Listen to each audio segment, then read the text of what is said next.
Welcome, early heads in chat. We are having tiny little bit of technical issues. Thank you, ZPIH, for the 3 gifties, for the 3-month giftie.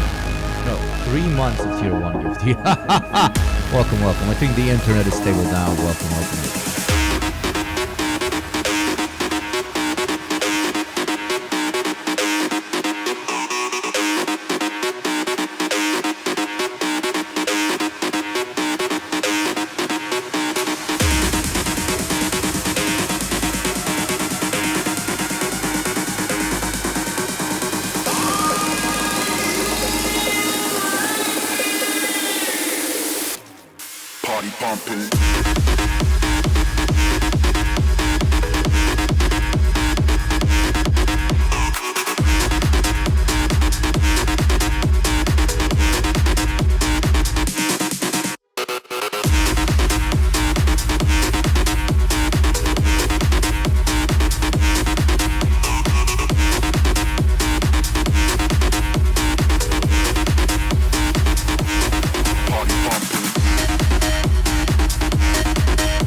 Chatters, we will be starting in a little bit. Thank you to all of you who have joined me early on this beautiful Monday.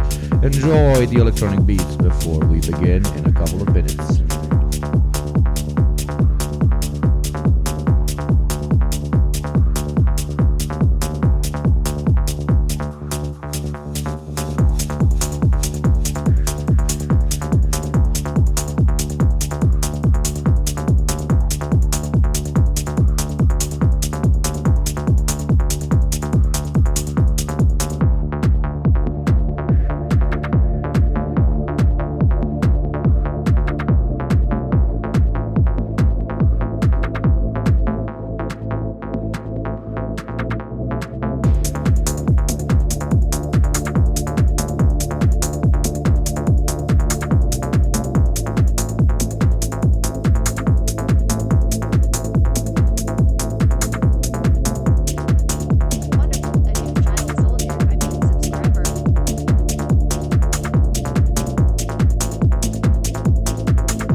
Thank you, Lady DXDD. Welcome back.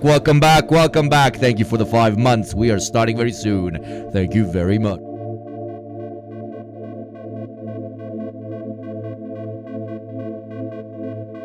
Wonderful, a new child soldier, subscriber. Rubird, you naughty bird. Thank you very much, my beautiful child soldier.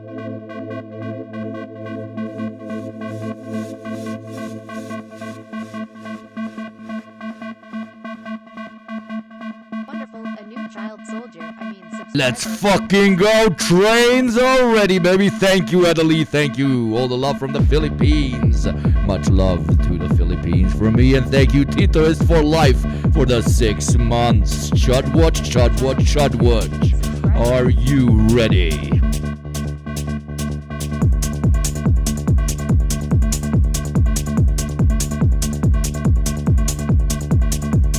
Call sign Juan. Is that your call sign, or are you just happy to see me? Ha ha ha! Thank you very much. What a banger to lighten my Monday. Let's go. Starting in a minute.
Thank you for the level 3 hype train, which is still going on. Welcome, welcome, welcome to yet another episode of the deprogram. Wait, no, welcome to yet another video here on the Yugopnik on YouTube. Oh no, this is the third thing. It's the stream. What's up, my beautiful chatters? It is Monday, 13th of January.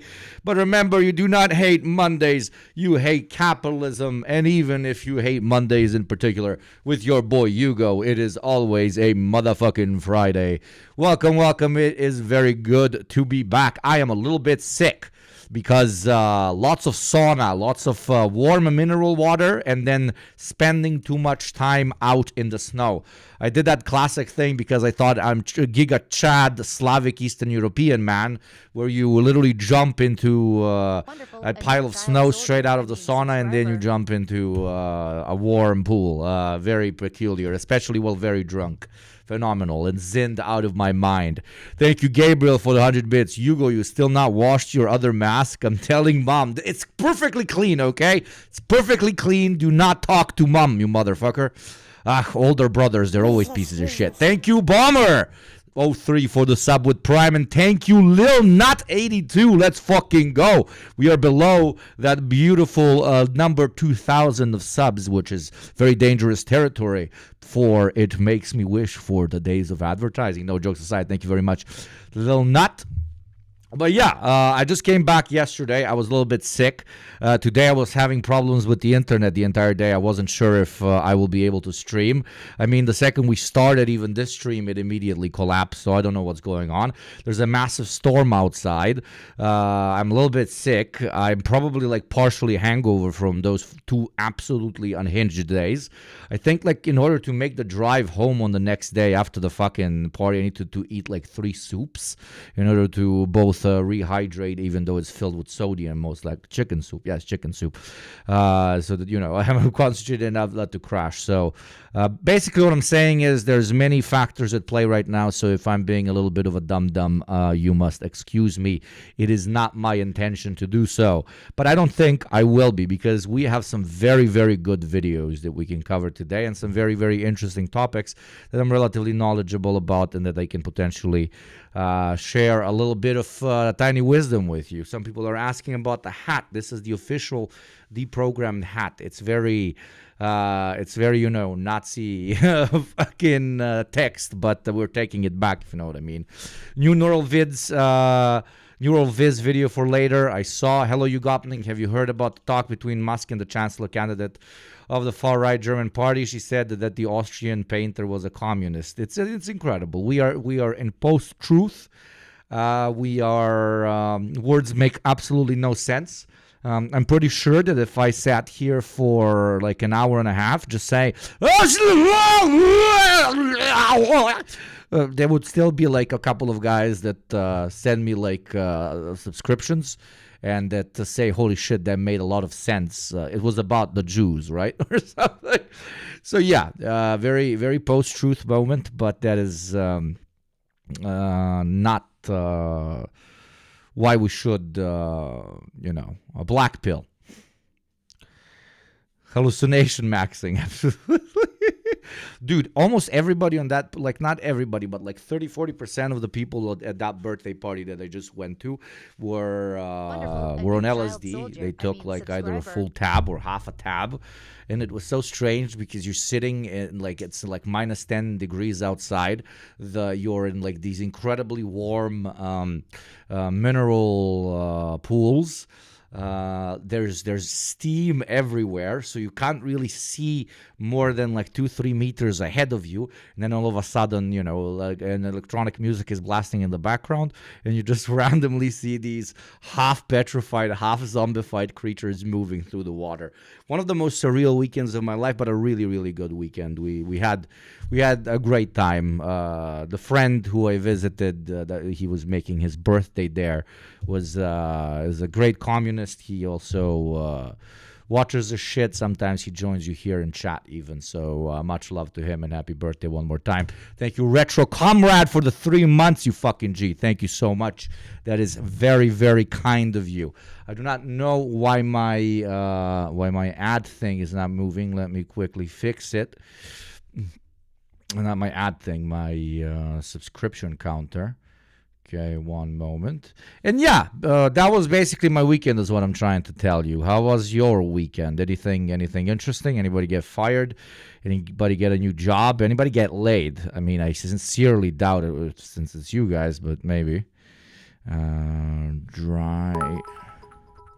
No ads. January. Goal. QT. There you go, new goal, very nice. Thank you, Romka. Hello, tank enjoyers have come to do unlimited repression of the kulaks, loan sharks, and factory owners. Just got back from my Cuba mission in Havana. That's sick, to find the best place to ride out the coming storm. It's not the best retirement destination for retired commies. 7 out of 10. It's a bit cold in January. Beach hot maybe 1 day a week. Oh my, it sounds horrific. Sounds absolutely horrific, isn't it? Negative on all counts, no to all above. Oh my God. At least one of you has to have had sex, because remember, we are communists. So if one of us has had sex, then all of us have had sex. Did you get Havana syndrome? I got, yes, actually, yeah. I don't get hangovers. I only get Havana syndrome. I also don't get cold. It's all, even the mere cold is the fault of the communists. That is unironically living in 2023. Collectivized sex, yes, but it's not like so the reactionaries basically want to commodify all women and have the state give everyone a woman. The communist wants to enlighten you in thinking that if your friend had sex, that means that you've had sex. So basically, as long as there's at least one person somewhere out there in the world laying pipe or having pipe laid into them, that means that you are having sex as well. For the success of one is the success of the rest. Isn't that dialectical sexism or Marxism? Whatever the fuck. Jesus Christ, that door scared me. Anyways, okay, so let's start with some Nazi symbols, okay? Let's literally get banned on the platform because we're about to spend like 40 minutes looking at different variations of swastikas. I am a relative expert on different, aspects of, in particular, Nazi aesthetics, but not the symbols themselves. Some of them I am, some of them I'm not. I mean, I would recognize them absolutely everywhere. But let's take a slow deep dive by this creator called Professor Stein. Every Nazi symbol explained by a German, and see where that takes us. Okay, let's see where that takes us. Also, hope this is not against TOS. Thank you, Romka, for 100 bits. Being cold was invented by Vladimir Stalin in 1956 to oppress Soviet citizens and freezing temperatures. Of course, yeah, the communists invented the cold because they wanted to stop global warming. And they said, no, we will throw snow at the sun. We will create more ice, okay? Increase production levels. Do you understand? Hugo, you ever gonna play Wolfenstein? I mean, I could. I just played like 3 times before I was even a streamer. So it's, at the dispo I used to work at, there was a shocking amount of customers with some of these symbols and tattoos. They are everywhere. The Nazis are everywhere. They are hiding under your bed. Socialist dating service when I suggest a mosh pit. I mean, it could work. I have a map over right-wing symbols as a bingo chart at the museum where I work. That's cool. Carly Vinger, that's cool. Wonderful. Thank you, Cornethius, for the 4 months, baby. Thank you, Cornethius. Let's fucking go. Why the fuck is my thing not working? Jebem ti sestru ti jebem. I literally fixed it, and now it's not working. The thing. Why is the thing not working? Sub-goal. I love Twitch. Didn't I say I love Twitch? It's my favorite thing ever. I love Twitch. Okay, so now I need to do another browser. Sub count. Let me play this for you while I fix it. The hooked cross, or Hakenkreuz in German, became the infamous Nazi symbol in 1925 when Hitler finalized his party's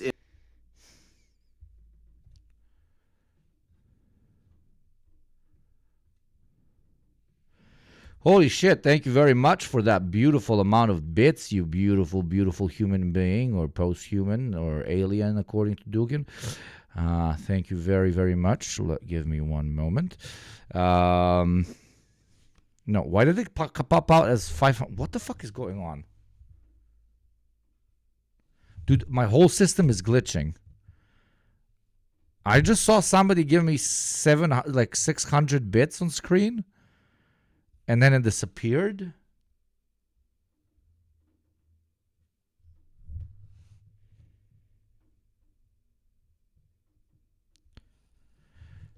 Anyways, did anybody notice that? I don't know. Maybe my system is glitching.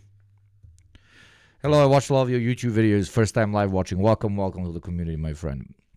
Anyways, yeah. Nazis literally lost to snow. Isn't that hilarious? I love that argument. I love that argument that they're like... they don't want to cope the fact that they lost to a bunch of Slavic subhumans or quite literal badass Chad super soldiers that were barely industrialized at that point. So they're like, no, we didn't lose because the Soviets were really good at fighting. We lost because it was very, very, very cold. So you're telling me you would rather take an L so big that you just couldn't properly organize a basic military strategy and everybody died freezing because not enough coats? And hey, what about rushing into open fields of wind and freezing minus 45 degrees Celsius? So what I'm saying is the Nazi is more willing to accept being a complete and utter idiot than to accept having been defeated by communists. It's incredible. And even those that accept that they've been defeated by communists are immediately like, but what about Dresden? But what about Berlin and assault in Berlin? You're hallucinating. Reality is subjective and you haven't renewed your reality subscription. Image. A black swastika rotated 45 degrees. It is the hooked cross. And ironically, I think only the Serbs actually call it Kukasti Krst. Almost every other, even like country in Europe that I've interacted with, except German speakers, they all still call it the swastika, which is, use that if you ever want to be exceptionally annoying in any sort of conversation with normal people, okay? Is set inside a white circle on a red background. These colors echoed the old German imperial flag, denouncing the black, red, gold flag of the Weimar Republic, while the swastika... The Weimar Republic flag was too libbed up, chat. We need to go back to the German imperial one. You mean the German imperial one that fucking lost in World War I? Okay. Rightoids being obsessed with fallen empires, my dude. There's a reason they're fallen empires. Itself was twisted into a racial... But our glorious past. But in the glorious past, we also took like a lot of L's. No, we don't talk about that part. emblem for Aryan supremacy. The formal Nazi symbol was an eagle atop a swastika with two versions. The Parteiadler faced left and represented the Nazi party, while the Reichsadler faced right and served as Germany's national emblem. And it's crazy how there was a brand, I think it still even exists, fashion brand Boy. I think it's just called Boy. Yeah, and it was like, I mean, it looks sick as fuck. I mean, one has to admit, it looks sick as fuck. But it was so fucking trendy. And every single time I would see it, I was like, oh, come on, that's like that is too in your face even for me. Like, oh, come on. Come on. What are you doing? Brother, what are you doing? SMH unoriginal assholes using Roman symbolism. That's probably what he's going to talk about. Originally, all of this comes from Roman symbolism that was then stolen, I think, by like the Holy Roman Empire. It was used by some Teutonic knights. It was used by like first religious, fledgling religious figures that identified the nationalism, which was a fledgling concept at the time, and then eventually it just recycling. These guys have nothing original. Thank you, Romka. I say what about Dresden because I know it was bombed because it was a huge factory that would fall into the hands of the Soviets. That's a decent argument. Thank you, Nureg, for the 9 months. Our baby is born. You better pay child support. No, fuck you. Hugo, by the way, have you seen Besdy Mark's most recent video? It was pretty good. Yeah, we might watch it after this. We're going to go full Nazi today, and after that, we're going to talk about environmental change, denialism, more modern approaches to basically pitching us the idea that, oh no, everything is fine, trust me. The polar ice caps melting is actually good. While the Reichsadler faced right and served as Germany's national emblem, the eagle originated. But then again, like I can't like shit talk Nazis for like stealing symbols from another guy, because throughout history we've always been stealing symbols from another guy. Every culture symbol is stolen from the culture of another guy, and if you go back long enough, it's just going to be like a fucking thing we saw in nature. Okay, we're like a bird. Oh my God, eagle, so fucking based. I want to be an eagle. Let's tattoo it on my chest as I fight with rock. Right? Like it's originally all inspiration of art and of aesthetics, and most importantly of symbols, comes from nature. But it's always group stealing from groups. With the Holy Roman Empire, which, or like if it's not from nature, then it is from tools that humans use in a particular way that can then symbolize something. Hence, hammer and sickle symbolizing what they symbolize. Hence a sword, hence a storm, etc. copied it from the Roman army's eagle standard, symbolizing strength and unity. My favorite symbol, unironically, is the fucking skull, and the Nazis stealing it, I will never forgive, but I'm taking it back. I am taking the skull back, okay? Over time, the main symbol of the unified Terran Socialist Federation will be a skull. Appeared in the coats of arms of the Teutonic Knight. An idea too, by the way. Pythagorean geometrics was already proven back in India, and this is coming from a Greek. Yeah, of course, ideas as well. Nowadays, we forget the incredible privilege of living on a hyper-interconnected planet, thanks to the good old internet and thanks to good old infrastructure that allows us to travel very quickly, thanks to the good old plane. Which basically standardizes things much quicker than ever before globally. It's still too slow, especially in the developing world, but information and technology slowly comes to the developing world, not because the people in the developing world are fucking imbeciles, but because it's not in the interests for people that are making money off of, for example, processing oil, to give oil processing technology to an oil-rich country. Why the fuck would they do that in a world motivated by profit? So, I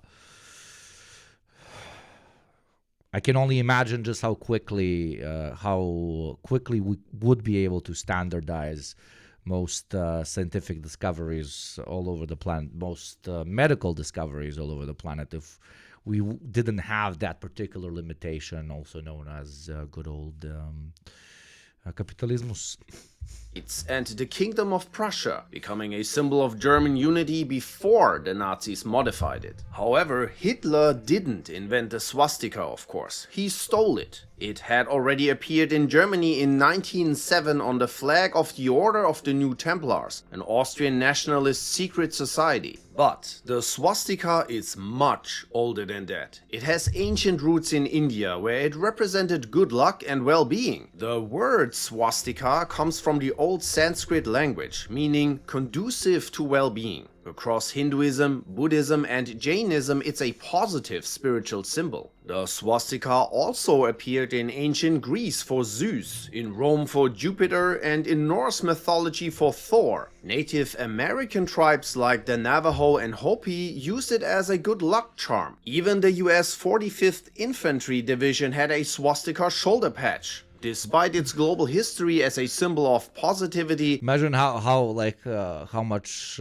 friendly fire these guys had to endure because of this fucking idiotic decision by whoever made it the main one, bro. the Nazis' 20-year use has left a lasting stain on the symbol. The double victory rune, or Doppel-Sieg-Rune in German, was the iconic symbol of the Schutzstaffel, short SS, meaning I'm sorry, but I don't know why everybody's like, oh my god, like the SS symbol looks so fucking edgy and so fucking cool. It doesn't. It's so fucking nerdy. It's like, we're like the storm. Yeah. What if we draw like two storms? Yeah, it's like the storm. It's like we're fast like the storm. Get it with the SS storm. It's what the fuck.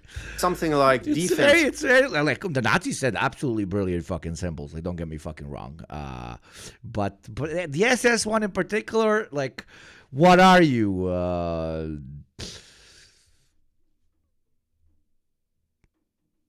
What? It's actually the big deep dipper pointing at the pole star Polaris through the 4 seasons. It was essential for night navigation since before we had written language. If you can find the Big Dipper, you can find your way home. They ain't even fully lightning bolts. Yeah.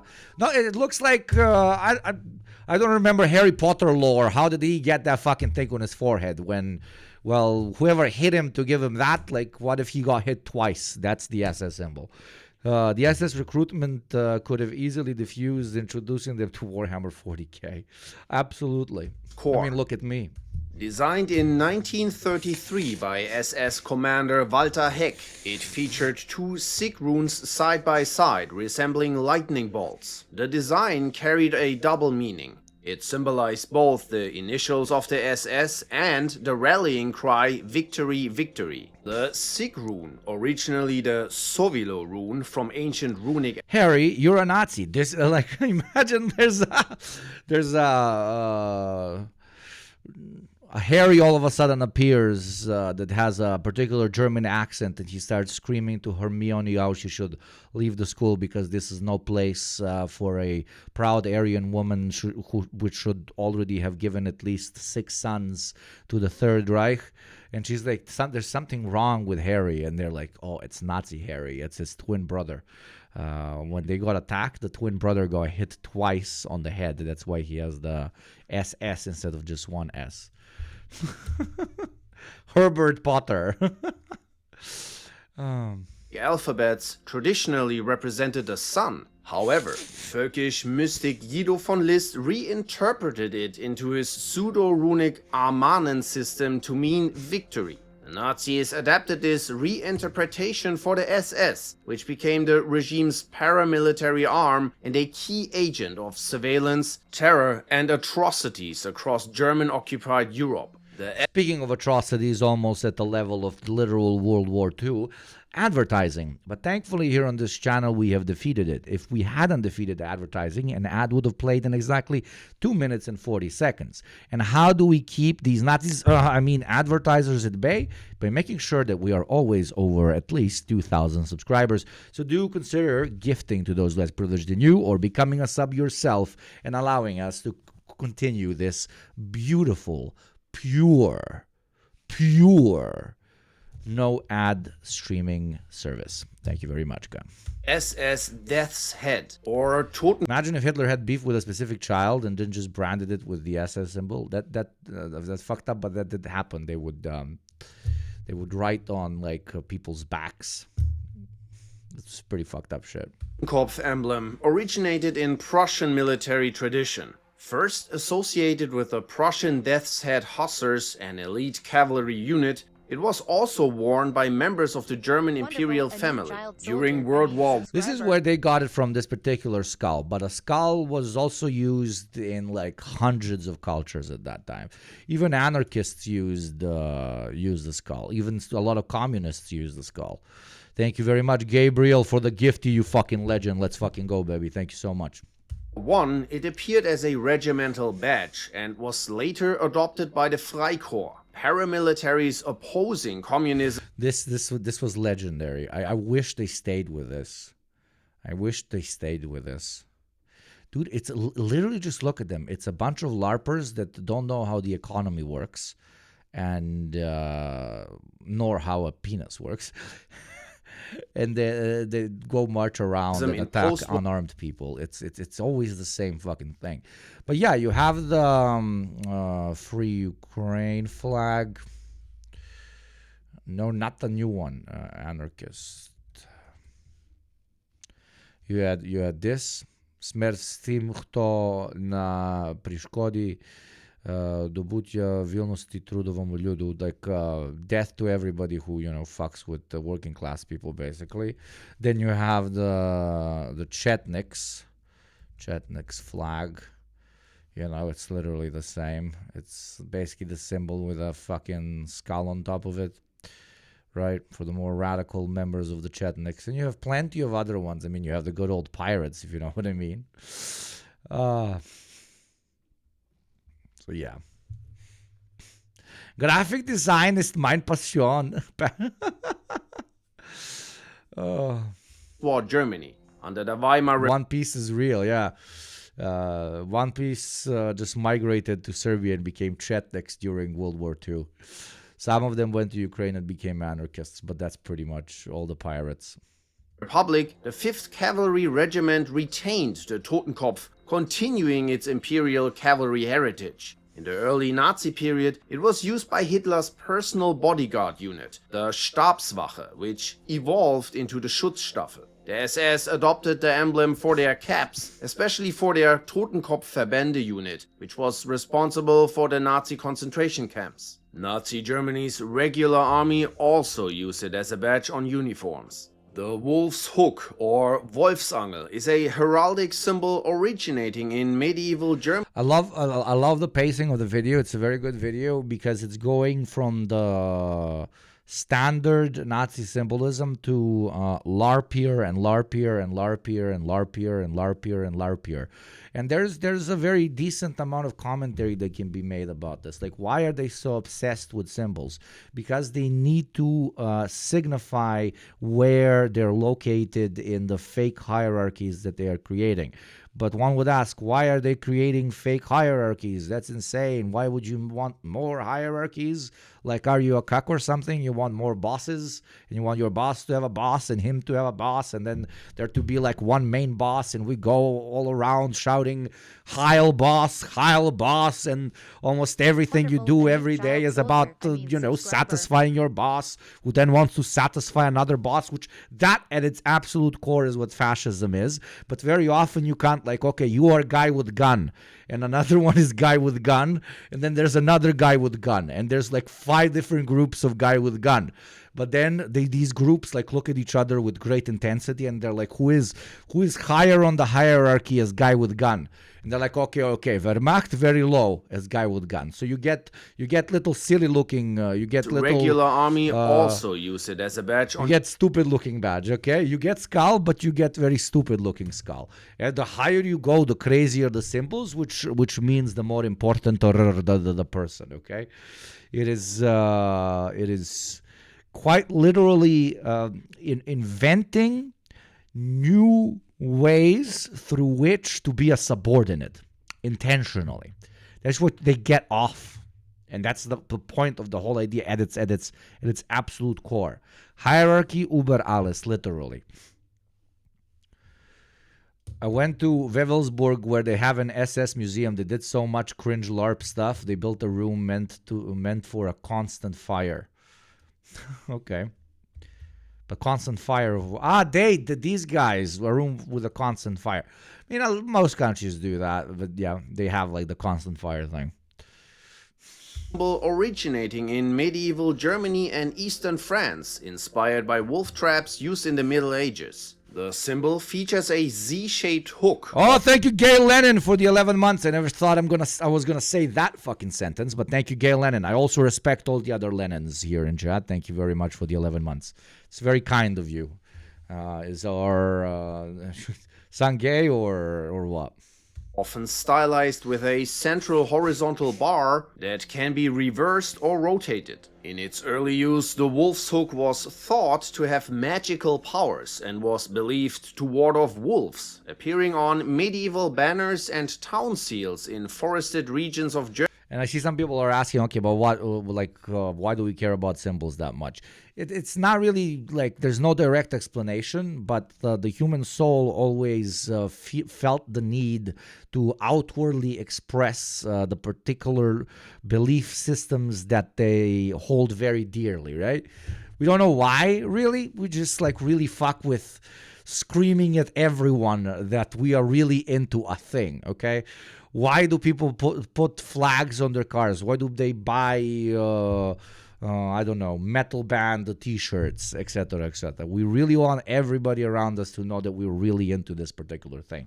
Just Nazis bastardized even symbols because they made them a direct representation of one's position in any type of hierarchy. So even civilian organizations, everything ranging from hospitals to schools, etc., had its own symbolism that is supposed to actively show everybody who you are by blood and by profession. And the original, like, and the bottom of those tiers were the undesirables, right? The Jews, the gays, the communists, the Slavs, the Roma, etc., etc. And they would also wear a symbol that would make sure everybody knows that they are undesirables. Symbols don't need basis in material reality, so you can bend and twist them to mean whatever you want them to. An ideology based on this can be anything, unfettered from having to conform to reality in the minds of its perpetrators. Beautifully put. Absolutely beautifully put by Android. Perfect. And that is why they specifically, there you go, the society which is obsessed with hierarchy used it for hierarchy. Another society that is obsessed about smashing guitars and shaking and head banging, they're going to use different symbolism to tell each other if they're more into Slayer or into Metallica, right? Germany in the 15th. Who the fuck is like actively like super into Metallica? Like not to taste shame, but it's very strange if your number one favorite band of all time is Metallica. That is just strange. There's so many bands out there, my brother. 15th century, it even became a symbol of German liberty and disabled people, of course, everyone. And independence, associated with peasant revolts and the 30 Years' War. During the Nazi era, the Wolfsangel was adopted by Nazi groups, particularly used by the Waffen-SS and their divisions. Today, the symbol is especially linked to neo-Nazi groups like the Aryan Nations, who have used a variation of the wolf's hook, replacing the crossbar with a sword. Rune symbols. The SS runes were esoteric symbols used by the Schutzstaffel from the 1920s to 1945, shown on flags, uniforms and other items. They represented aspects of Nazi ideology and Germanic mysticism, as well as virtues idealized in SS members. Some of the key runes were the Odal rune, representing this I repeat to everyone, like this is some extremely niche knowledge about Nazis. You have basically like two categories of Nazis. Guys that were like, okay, all this symbolism shit, all this like Führer shit, it's just a very, very strong mechanism that we can utilize in order to gain power, keep power, and if some of them were extremely nationalistic, also spread the power and influence of Germany that they believed in, right? While others fully internalized the belief system and just, went with it. And then you had a third category, which fully internalized the belief system of Aryanhood, of the Nordic race, of the true racialized path towards the expansion of the Lebensraum and so on. But they were also smart enough to be able to critique the basis on which this quasi-race science was built. And then when they started to critique it, they came to a stop because there were too many basically plot holes. And what do you do when you need to fill up plot holes? You just basically invent shit, or you go into crazy ass, borderline religious thinking, mysticism, etc., etc. So, hey, maybe we can't find the lost city of Atlantis and prove that the original Aryans that lived in that society after which it collapsed and they migrated all over the world, where the closest current representation to those Aryans of the past can now be found in the Nordics because they bred the least with others. How can we prove this Atlantis shit? We basically go into old myth from thousands of years ago when we base a lot of our ideology on it. Even though, you know, such a thing as like a German people did not even exist back in the time that they're quoting. Atlantis is under Greenland, trust me, bro. A new argument just dropped. Oh, that's good. I love it. I love it. So yeah, basically that's what I'm saying. That there was a third category of Nazi. They were the rarest ones that needed to get the full lore, basically. They wanted the full lore. They kept asking questions, but why? But why? You know, somebody's like, we are superior. And then like, but why? Because we are Nordic. But why? Because we are the closest to the descendants of a superior civilization. But why?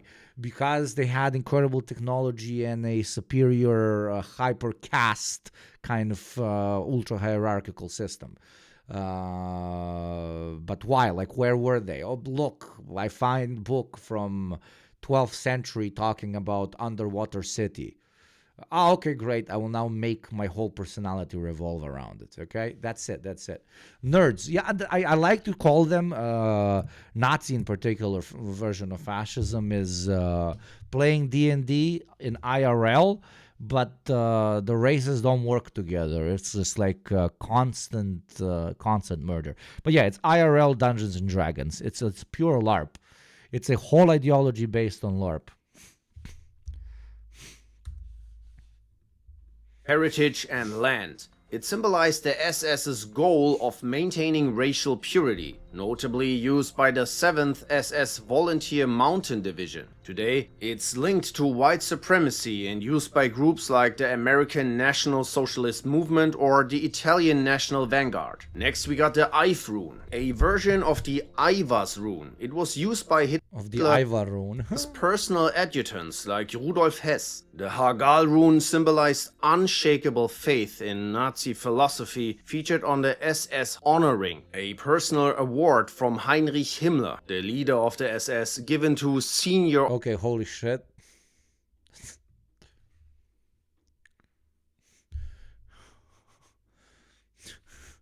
Well, what? It's not. Trust me. The fuck? I just really like skulls. I don't know. I'm 12. But yeah, that's a bit too similar. A bit too similar. I mean, those in chat who know. Wink, wink. Imagine Hugo just like dog whistles that he's a Nazi. That would be a plot twist. Officers. The Life rune. This symbol was used by the Lebensborn program, which supported SS families and other Aryan groups. It represented racially valuable families. The Death rune was the inverted... This is semi-correct. Originally, it was used by nationalist Germans that were specifically hyper-obsessed with demographic growth. Some of them were later the main writers behind plans on how to actually fill up the Lebensraum territory if it was to be cleansed. AKA the guys that were like, a woman needs to give birth to at least 10 kids or she's a piece of shit. But if she gives birth to like a lot of kids, especially while following the breeding plan, then she's super based, and we give her like a medal and like a big house, and we all like love her, and she speaks at like events. That's the whole thing. They wanted to settle Gaza, I mean Poland. We have to remember there is more pragmatic fascists though. Ivan Ilyin, Putin publicly says, He reads him. Statues are being built in Russia for him. Is the OG Russian fascist who praised Hitler at first, but then criticized him for the racism and absence of religion and said that the new fascism has to be multinational and religious, orthodox, obviously. And he said all that because he was not a LARPer, but he knew the class nature of the whole fascism thing. Of course, no, we talk about it all the time. It's hierarchy, hierarchy, hierarchy, hierarchy. But then which hierarchy doesn't really matter. The biggest red flag on whether something is fascist is hierarchy. Belief that if everybody knew their place, everything would be really good. Which, okay, let's even say, okay, let's say, okay, let's actually listen to a fascist. The only question I have is hierarchy is based on what, bro? How do you know from birth where you're supposed to put someone? How do I know that Michael is going to like be the best doctor ever and we put him in the doctor position? How do I know that Jenny is who's supposed to be the director? How do you know that Bob is supposed to be the fucking Führer? Like how? That's the like if you were to take it seriously, in my opinion, that's the big drawback. They don't have an answer, and that's why it always goes back to something ethnic, right? Something cultural, something woo woo wee woo wow, right? Well, Marxists have an answer, and they're like, my dude, labor, bro. The dudes that actually make the shit. That's who gets the most.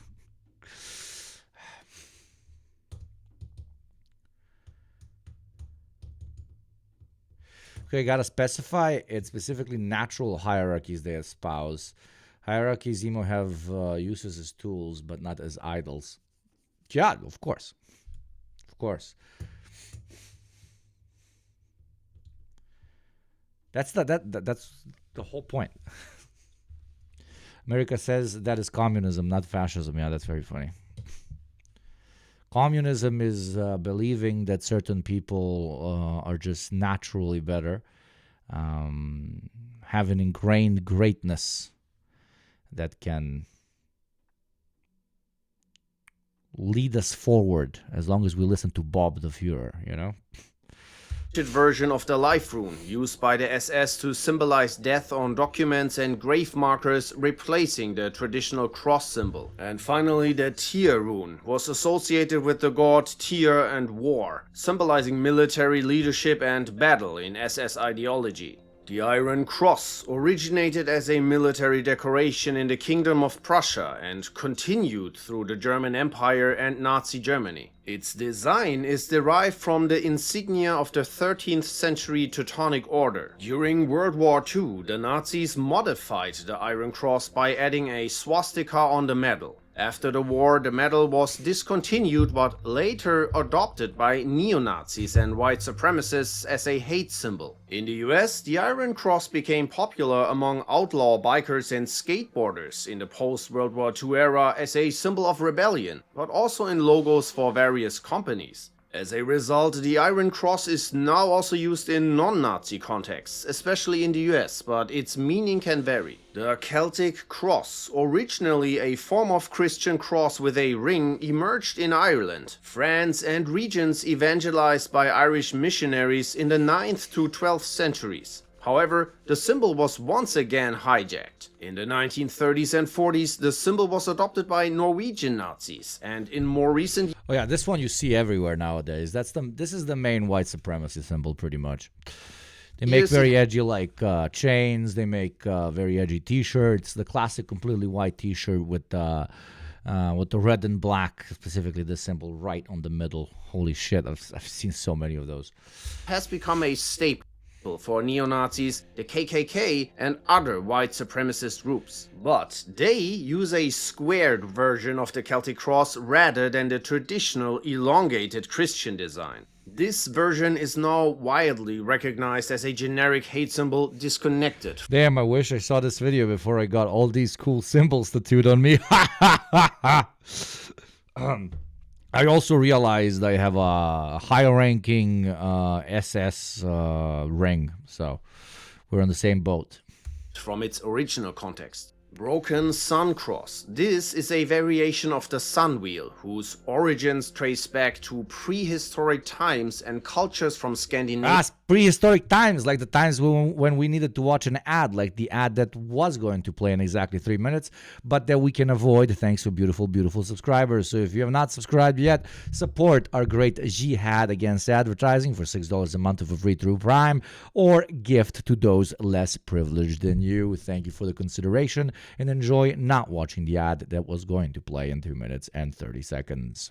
To India. Typically an equilateral cross within a circle, it was a Bronze Age symbol representing the sun, life, or spirituality in many traditions. However, its version with broken arms, resembling a curved swastika, took on ominous connotations within Nazi symbolism. The Thule Society, a proto-Nazi occultist group active in the early 1900s, adopted this broken sun cross as their emblem. They linked it to a supposed pre-Christian Aryan origin, claiming that the German people descended from ancient advanced civilizations like the Hindu, Persian, and Greco-Roman cultures. This was part of their broader pseudo-scientific narrative of Aryan superiority, with the sun cross representing this mythical lineage. The symbol was also embraced by the German faith movement, a Nazi-era religious Thank you, Big Stupid Done, for the sub through Prime.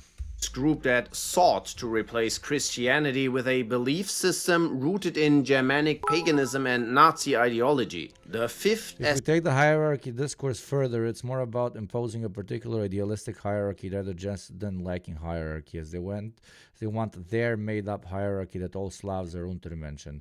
But that overall hierarchy can be good. For example, when a doctor has a higher authority than a witch healer, charlatan, and fixing your health. That's the whole point. Yes, Marxism is materialist.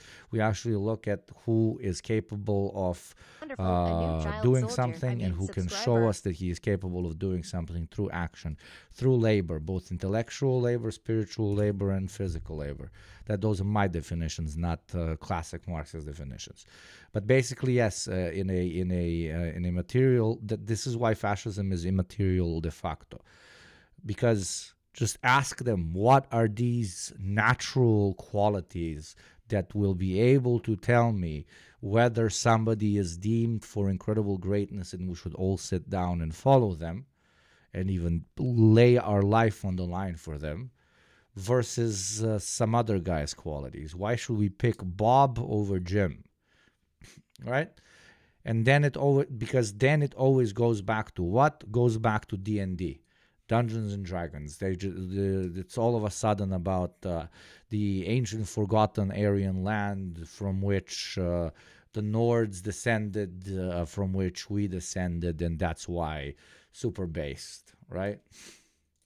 And even more importantly, it's always very funny how the proponents of these ideas are never walking around and saying, yo, these guys over there, they're super tough and strong and naturally beautiful and powerful. They are who's supposed to be leading our country or our people or our way of life. It's always the same guys.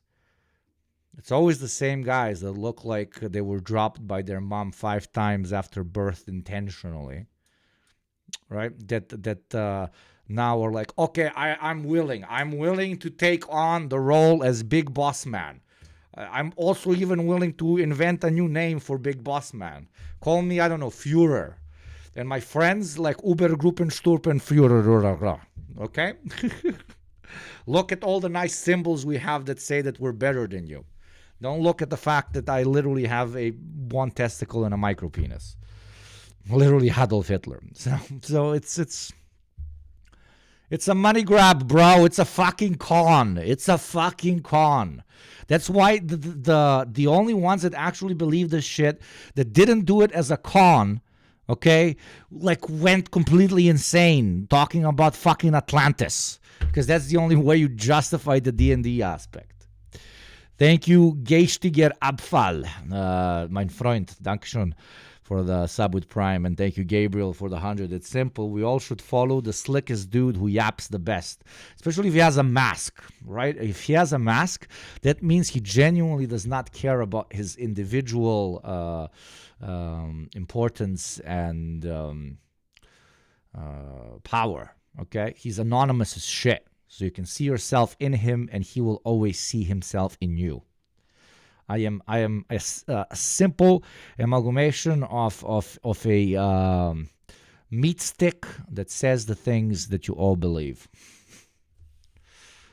SS Panzer Division, which operated on the Eastern Front, also used the broken sun cross as part of their insignia. The Black Sun, aka the Sun Wheel or Sonnenrad in German, is another ancient symbol co-opted by the Nazis. Originally found in the symbology of cultures like the Old Norse and Celts, the sun wheel has countless variations. In Nazi Germany, this symbol gained prominence through its association with the SS, particularly under Heinrich Himmler, who had it prominently displayed. This I really find Nazis that you use the black sun extra cringe, because you have all of these symbols that have more specific interpretations, and that have had like actual large movements that would prefer them for a very particular ideological reason over the other symbols. And then you take the black sun, which was at the end of the day a fucking carpet. It was a floor of one guy who's like a particular fail son. It's too niche. It's too niche. So because it's so niche, it's always the dumbest Nazis, in my opinion, that use the black sun, because they exclusively like it because it looks cool. There's no, when you ask them why, there's no like actual ideological purpose for it. This one in particular, they're like it because it looks cool. Look at how many. It's like if a swastika had sex with its swastika sister, right? Played at Wewelsburg Castle, his envisioned spiritual hub for the SS. The version popular among modern white like literally like the it was just a floor, bro. Bro, you tattooed a floor on your arm, bro. You tattooed a floor on your chest, bro. God. Stalin keeps mewing at the camera while Hitler keeps yapping about some bullshit ancient Indo-Aryan ethnicity of Stalin being the reason for the USSR's successful industrialization after a world war and a civil war. This really happened, yeah. If you like, there's theories that towards the last days of the war, Hitler even kind of said, I might have fucked up. And they're like, why? And he's like, maybe it's not the Germans that are the superhumans. And they're why? And he's like, because we're fucking losing. Like, if we were the superhumans, we wouldn't be losing to the barbaric hordes of the East and the West. So maybe they're the superhumans. Maybe the Slavs were the superhumans that we made along the way. Oh God, of course not. We all know that the Irish are actually the superhumans. The premises consist they control absolutely everything.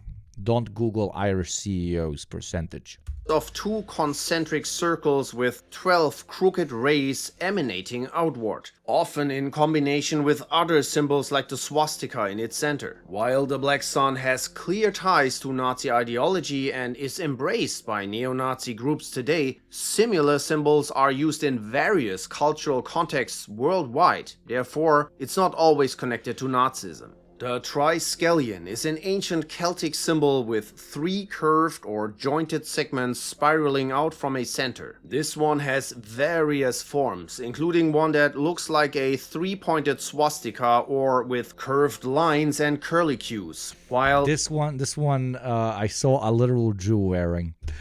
He was wearing a. This is so funny. I mean, it's not funny. Jesus, I'm gonna get fucking socially killed here. I'm committing social suicide. But it was fun. Like it wasn't fun. I don't know what it was. I found it funny. I don't care. I said it. Somebody gave him a Christmas sweater, and it was a Christmas sweater that was like, "Oh, I am a Viking, a Viking." So it had like a bunch of symbols everywhere, but here it had a very big one, and it was this. It was that one. And I went to him. I'm like, "My dude, so like you won't like this probably." And he's like, "What the fuck?" Yeah, this is what this is, and I found it online, and I showed it. He's like, "Ah, fuck. Okay, that's interesting." Well, the triskill has ancient roots. The Nazis adopted it, and post-World War II, the South African white supremacist group Afrikaner Weerstandsbeweging used it in their logo. They replaced the swastika with a triskill resembling... If you look at photos of German soldiers next to Russian soldiers of war, you'll literally see a soy jack, inward chin, inbred Germanoid next to Slavic soul, jaw ripped, Giga Chad that looks more Aryan in their standards than his captor. Yeah, it's always ironic. It's always ironic. But you see new people here in chat. Romka, only 1 hour into the stream, and we are already doing a woke race science. I love it. This is what you're here for. 3 interlocking 7s, which is now strongly tied to white supremacy. This 3/7 triskelion is often seen in racist skinhead logos like Blood and Honor and is a common tattoo in the scene. Number symbols. Neo-Nazis use numbers as codes, for example in graffitis or tattoos. 18 represents Adolf Hitler with A and H as the first and 8th. Fucking original, bro. Yeah, no, 18 signifies that's the maximum number of years you're allowed to have while holding Nazi beliefs without being institutionalized, okay? If you turn 18 in 1 month and you still believe this shit, you need help and incredibly heavy doses of medication. 8 letters of the alphabet. 88 stands for Heil Hitler, meaning Hail Hitler, referencing the Nazi salute with the... And this one is my... obviously, we don't believe in the standardized definition of IQ, but if we did, 88 would be the symbol of the highest IQ one can have while still being a Nazi. The 8th letter. 14 refers to David Lane. 14 refers to the highest age range that a Nazi would be willing to have sex with. Means 14 words. He was an American neo-Nazi and founder of the defunct terrorist organization The Order. His slogans are popular among neo-Nazis and the alt-right. And then we got 111. This is a numeric code used by the Aryan Knights, a prison gang from Idaho. But there's also numerous other ones. The Atomwaffen Division 111 symbolizes the year that you peak in as a Nazi. So it's between 1 and 11. That's why you see some of the smarter Nazis, they're like 11. They can actually say full sentences, but most of them kind of peak at 4 or 5. logo. This features a Waffen-SS. My mom told me I'm superior. That's why I get to play in the sand more than you. Ha ha! Style shield with a trefoil, the radiation warning symbol. Sometimes it's surrounded by a garland, a common element in white supremacist logos. Atomwaffen, meaning atomic weapons in German, is a neo-Nazi group that began in the US in 2016 and became globally infamous for extreme violence, including murders and terrorism. The Aryan Fist. Yeah, I've kind of fucked up. There were fail sons as well. There were fail sons, but at least they tried something. I've covered all of this in my videos like 3 years ago. Or White Power Fist is an upright clenched fist symbolizing defiance and power. Okay, this one I didn't know. Isn't this just the fucking BLM fist, but somebody painted it white? Isn't this just literally the BLM fist, but white?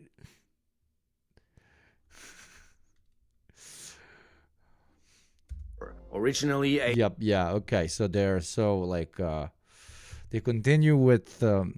I mean, there's nothing more Nazi than still stealing symbols and calling them something else. A black power symbol in the 1960s, it was appropriated by white supremacists in the 1980s, replacing... It's like white lives matter, all lives matter. Like, do your thing, like invent your own thing. God damn it, dude.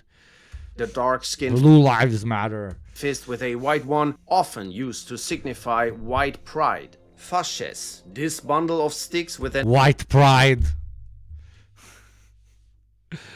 An axe symbolizes power and authority. Originating from the Etruscans and adopted by ancient Rome, it represented a ruler's might. Over time, it became a symbol of government authority, appearing in heraldry, on US symbols like the Mercury dime, and in Congress. In the 20th century, Benito Yeah, I went down such a fucking rabbit hole the first time I saw it in Congress. I was like, the fuck is this, some esoteric, crazy conspiracy shit that I'm experiencing now, blood? Like, fuck me, did I just discover greatest fucking conspiracy to ever exist? And I went on like hardcore Googling session and nothing came out. It was just like, oh, wait, Congress has a fascist? Yes, they do. The only thing they didn't steal was the LGBT flag, but I have a feeling it's coming up soon. Yeah, dude. Same, dude, same. Okay, so I wasn't only crazy man, because I felt like crazy man. I was like, am I seeing something that nobody is seeing? But Mussolini adopted the symbol for his fascist movement in Italy. In the yeah, the Lincoln Memorial as well, like where he's holding his hands right underneath. Thousands white supremacist groups like Vanguard America, Patriot Front, and the National Socialist Movement began using the fasces because it lacks the stigma of the swastika. The crossed hammers used by the violent skinhead group Hammerskins features two hammers over a cogwheel, often in the colors of the Nazi flag. They use this logo globally with variations reflecting local colors or symbols. The Imperial German flag is reflecting Nazi flag. The crossed hammers used by the violent skinhead group Hammerskins. But okay, but this is sharp. I think you fucked up here a little bit. Skinheads against racial prejudice, and then a picture of people with swastikas and SS shit. And then how is he connecting that to Hammerskins?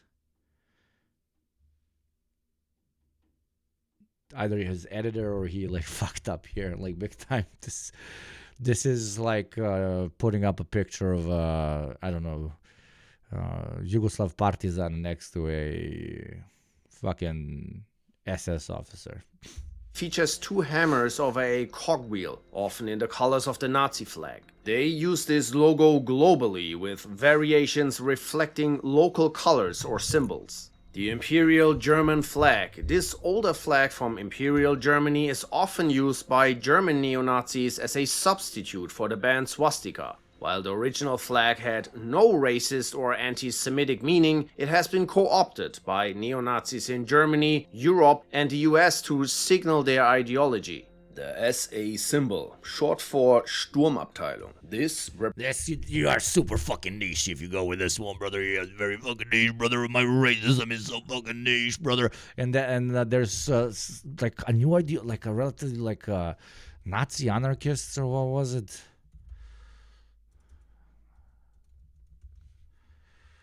National anarchism. Have you seen this shit? Yeah, NAM.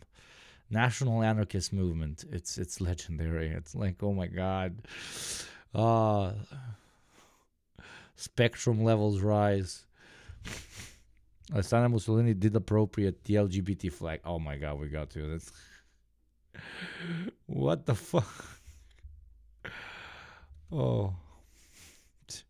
This fucking lady, dude. This fucking lady. Represents Hitler's brown-shirted stormtroopers, who were paramilitary forces used to intimidate opponents before and after Hitler's rise to power. Straight pride flag. Whoa, no way. No way, no way, no way, no way, no way. Straight pride flag. It's, oh my god.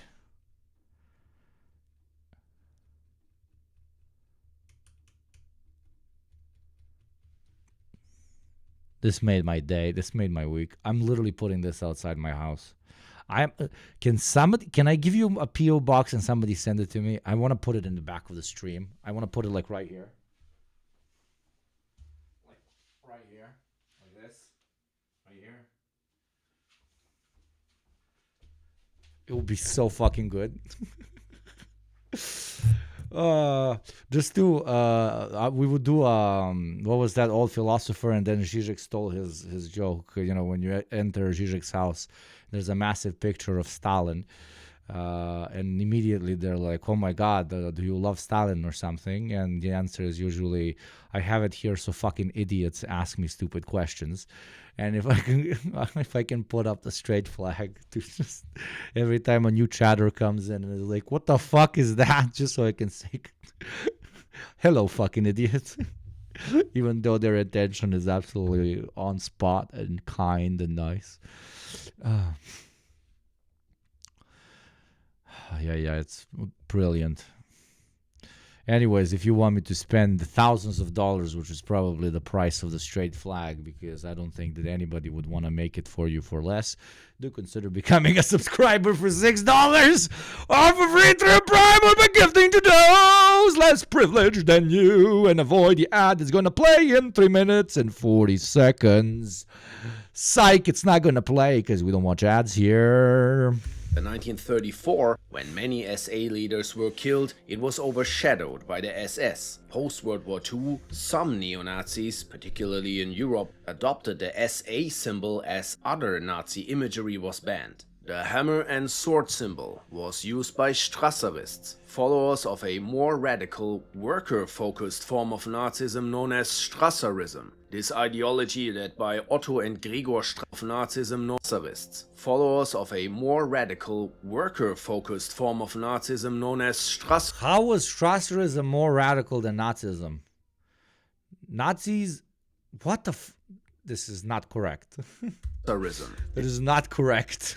I mean, fuck Strasserites, but saying the Strasserites were more radical than people that believed entire continents must be purified of all human life and repopulated by the inheritance of fucking ancient societies is much more radical. Strasserism is more moderate than Nazism.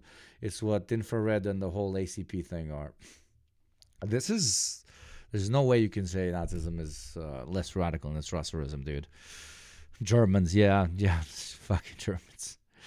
This ideology, led by Otto and Gregor Strasser, emphasized revolutionary nationalism and economic anti-Semitism, opposing both communism and Hitler's version of Nazism. Strasserism found support within the Sturmabteilung but was purged by Hitler during the Night of the Long Knives in 1934, with key leaders including Gregor Strasser killed. The black front flag symbolizing Strasser's party is still used by neo-Nazis as an alternative to the banned Nazi flag. The Arrow Cross, or Cross Star, originates from the Arrow Cross Party, a Hungarian fascist party active. This is always the meme with historians. I mean, literally one of the greatest professions known to man, thanks to whom we actually know what we are. But they never know anything about ideology, like, at all. So when they try to explain certain ideas to students, they usually miss really hard. So maybe better don't do it. Just FYI. I think conducting a genocide of 11 million people makes an ideology the most radical, yeah, and indirectly cause the death of at least even that much more, yeah. 1935 and 45. This party was aligned with Nazi Germany, promoting anti-Semitic policies and participating in wartime atrocities. In the decades since, the symbol has been adopted by neo-Nazi and white supremacist groups worldwide. In the United States, it serves as the logo for the nationalist movement, a small Mississippi-based group. The Spear of Phineas goes back to a 1990 book by white supremacist and Christian identity follower Richard Hoskins titled Vigilante. Let me go get some water. I'll leave you with Ho Chi Minh for a second.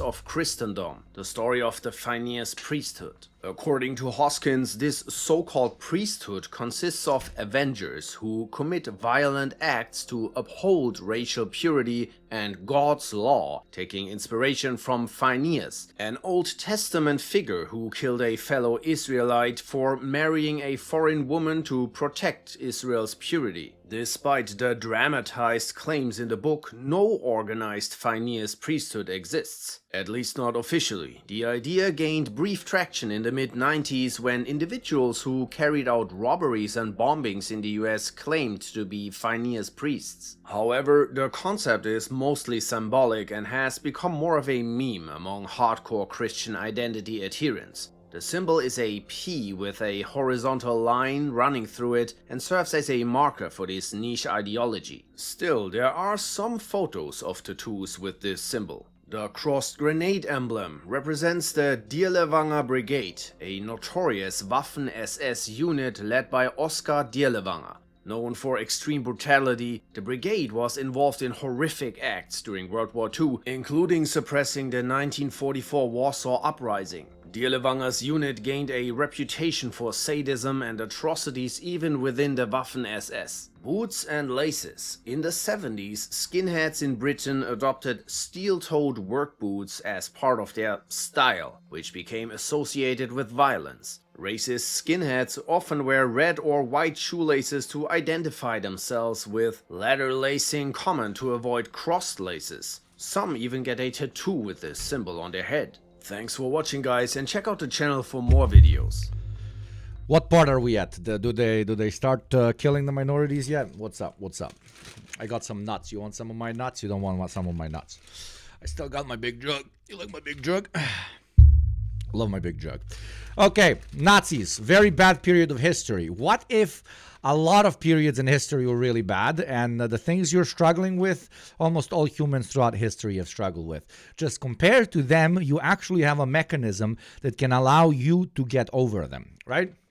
Everybody in the past was like, oh, life is bad. It means God basically hates me. I need to wait until heaven. And in heaven, I'm going to be good. Hello, Giraffe. Okay, this is by Skruba 3 weeks ago. Everybody is a total mess, and you should be one too. Toxic masculinity, toxic positivity is a fucking disease that needs to be purified from modern society like the plague that it is. Okay, if you're doing bad, it's okay to acknowledge that you're doing bad. Ignoring it continuously will simply dig you deeper and deeper into a hole that at one point becomes so deep that there is no fucking climbing out of it. Motherfuckers that are walking around over here telling you, oh man, just keep an open, positive mind and maybe you can manifest it. Literally these guys, okay? I am manifesting. No, wait, what was the divorced dad cards? His name is How to Okay, if you show up like this to the party, I'm not only kicking you out, I am kicking you. Okay, I'm kicking you. Money, but little do they know, I owe the banks a lot of money. But little do they know, I just learned about manifestation. Now I'm gonna get so much money, I don't need a job. Why? Because I can manifest. I don't need the old gods anymore. I answer to no one. Everything is mine, thanks to manifestation.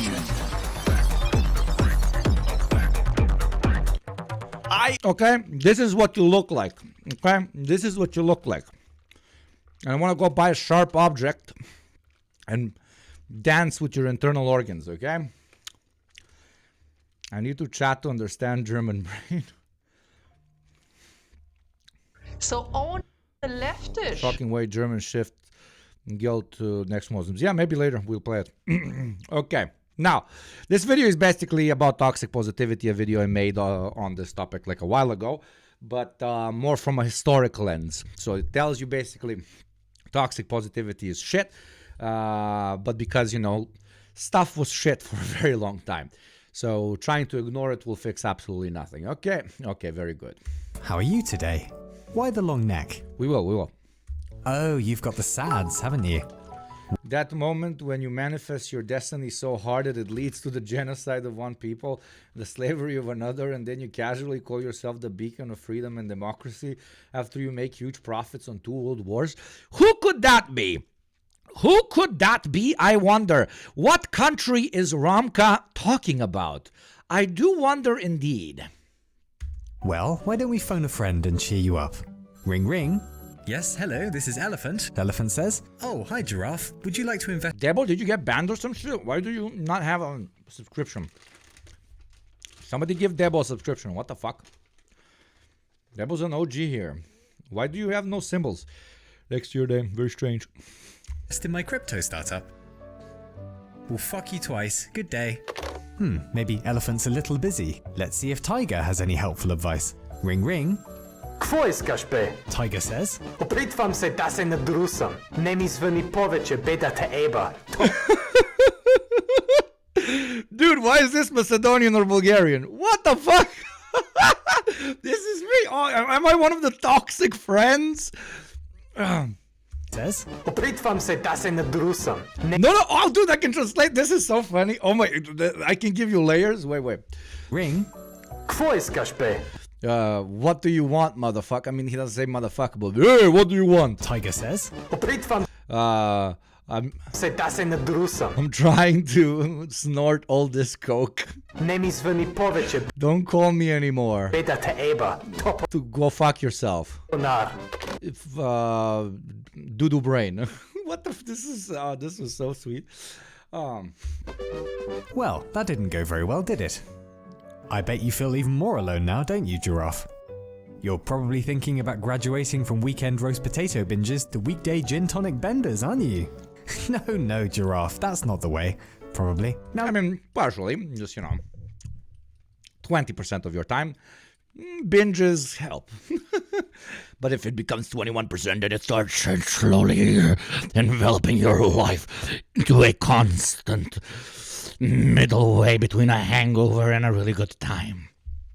Now look, the world is awful at times, it really is. The only thing I dislike more than living here is myself. But that's okay, we all get the blues sometimes. It'd be weird not to, considering how strange everything is. Perhaps the real problem is that we've built a culture where we aggressively enforce the idea that confronting the sad truths of the world is unhealthy or weird, despite the fact that we all do it, that we have to, and that actually— Like, I am unironically the most original YouTuber. Now I'm gonna like do a fucking ego moment, but I made a video about this.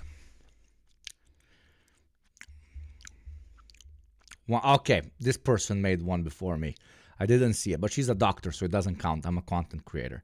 Toxic positivity, the dangers of positive thinking in a capitalist society. I was very proud of this one. I was very, very proud of that one.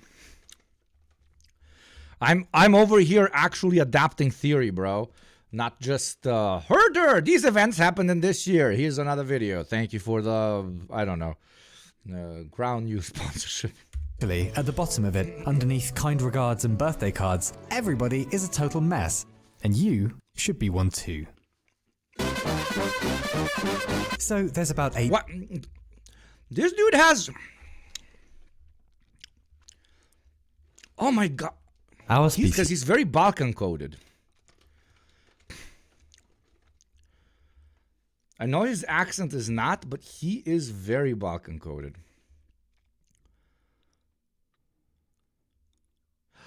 I remember this channel. Well... And I realized he was Balkan because, yeah, this is the Balkans. This is for 100% sure the Balkans. Not sure what country, but this is 1,000,000% the Balkans. Wait, why am I doing this? Why am I... Oh my... he is Bulgarian, but his accent is hella not Bulgarian.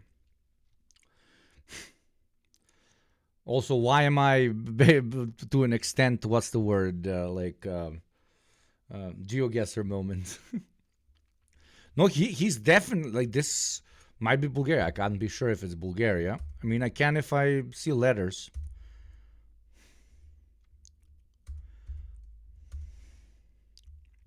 Okay, let's do geoguess. Yes. Here. It's in English.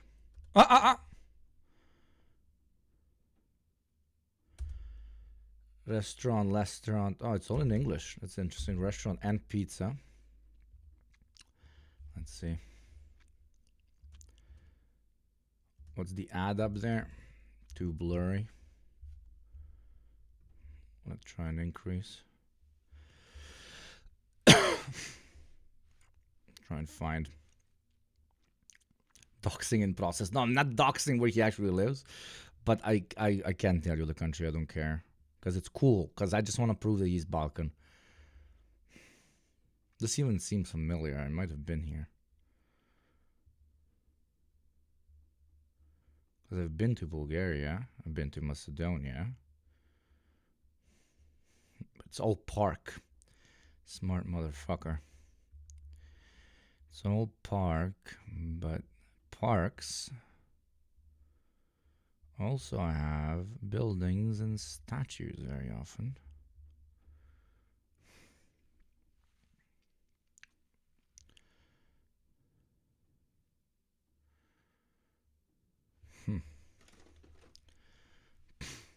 Basically, that's the only building we can go off of. Sorry for the ADHD moment. We're going to continue the video, but now I'm doing this and I have to guess where this very good YouTuber is from. Okay, we got Cyrillic. Let me Google. OBB in Cyrillic. OBB. Google is telling me bank. United Bulgarian Bank. OBB, United Bulgarian Bank. There we fucking go. We have found him. He is in Bulgaria. He is in Bulgaria. Yeah. GeoGuessr, can you give me money now? He's in Bulgaria. Okay.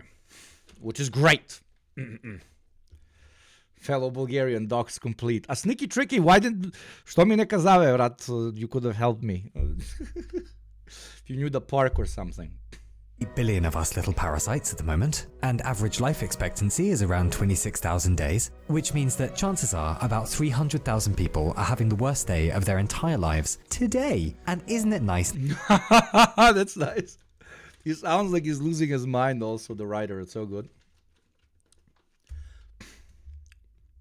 Not to be one of them, but it will come our turn at some point, of course. And what does one do when one's life falls apart? How the hell would I know? Do I seem like a happy person to you? But we might want to talk about this obscure composer you won't have heard of, who in 1876 wrote to his nephew saying, "Indeed, my life is of little worth to anyone. Were I to vanish from the face of the earth today, it would be no great loss to Russian music." That was actually, oh, you know, fucking Tchaikovsky. Yeah, I was like... one of the greatest composers who ever lived. Swan Lake, the Nutcracker, you know the cunt. And yet somehow doubted himself constantly. Or take this writer, a struggling unknown, considered himself hideously ugly and stupid and disliked his work enough he wrote to a friend asking that after his death, all of his stuff was to be burned. He died at 40 from tuberculosis, and his friend ignored his wishes and had his stuff published anyway. The man was, oh you know, Franz fucking Kafka, one of the greatest writers of last century. Or how about this unknown Mexican painter living in the shadow of her famous lover, convinced of her naivety, sure she was a failure. Maybe you've heard of her husband, Diego Rivera. You've definitely heard of her though, Frida fucking Kahlo. Today we would generally know Diego Rivera as her Big L had sex with Trotsky, bro. The Trotsky was kind of hot. spouse, not the other way around. Don't quote me on we that. love you, Frida. But those were all artists. It'd be a bit suspicious if they weren't all a little bit blah, blah, no? Well, how about this American statesman in the 1800s who lost his mother at 9, then his sister at 19, then his 11-year-old son? Himself, he suffered numerous bouts of the sads, writing once, "I am now the most miserable man living. If what I feel were equally Thank you, username! Thank you! Child soldier. Thank you very much for the 10 months, you beautiful motherfucker. Be like username, subscribe. I love you. Also, these are very expensive. I need to be able to afford them. Roasted cashews. We live in hard, bro. distributed to the whole human family, there would be not one cheerful face on the earth. Wouldn't expect you to know him. That was just Abraham fucking Lincoln. Add to the pile Michelangelo, Florence Nightingale, Beethoven, all of them slipping into periods when they reported they went to a place for a while from which they simply could not find their way back. Yeah, Marx, our daddy. He was just sad 24/7, non-fucking stop. Themselves. The thing is, we only know about their struggles because their lives are well studied. We're not famous, but we get the blues too, of course. Michelangelo was gay. You're gay. And oddly, it turns out that our brains mostly process physical pain and emotional pain in the same regions, and find it rather hard to tell them apart. The sads actually do hurt. Have you hung out with people after their hearts have been broken? It's like they've been shot. Now, if so many of us go to the bad place in the course of our lives, and if civilization is so old, how come we still don't have an agreed sense of how to combat or even talk properly about the emotional ouchies? We know what to do about dicky tummies and broken legs. Why don't we know how to fix broken This video hits, bro. Thanks. I actually have my first therapy session this week. Good for you, brother. souls? Probably because we rarely know how to describe any of this stuff, even to ourselves. English is terrible for talking about complex emotions, especially the sad ones. Other languages are far more specific. For example, Yugopnik, the Arabic for hoping you die before someone you love so you don't have to live without them, or l'esprit de l'escalier, the French for literally the wit of the staircase, for when Jebać ti mater, pičko, for hey, you're kinda getting in my face right now and I don't want to spend time with you.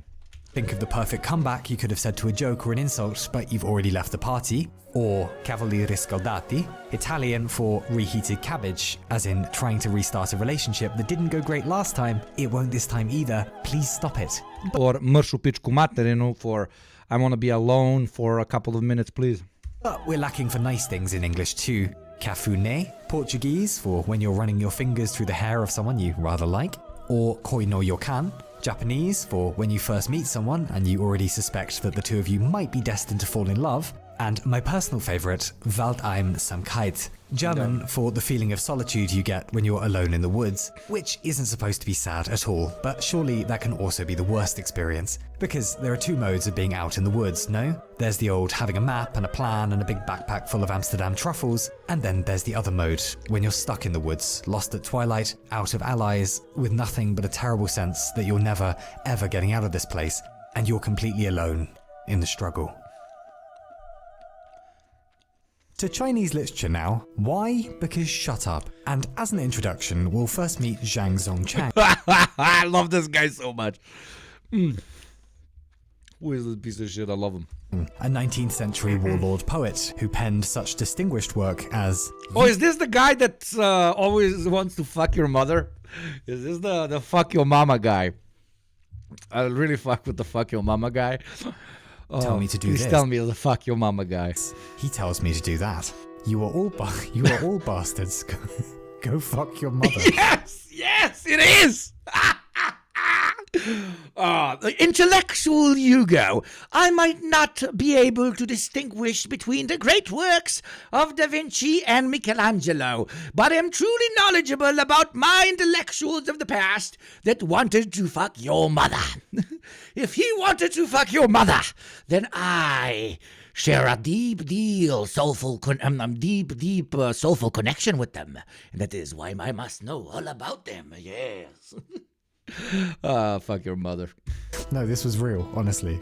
Or the sky god is also named Zhang. Why does he make life hard for me? If it doesn't rain in 3 days, I'll demolish your temple. Then I'll have cannons bombard your mum.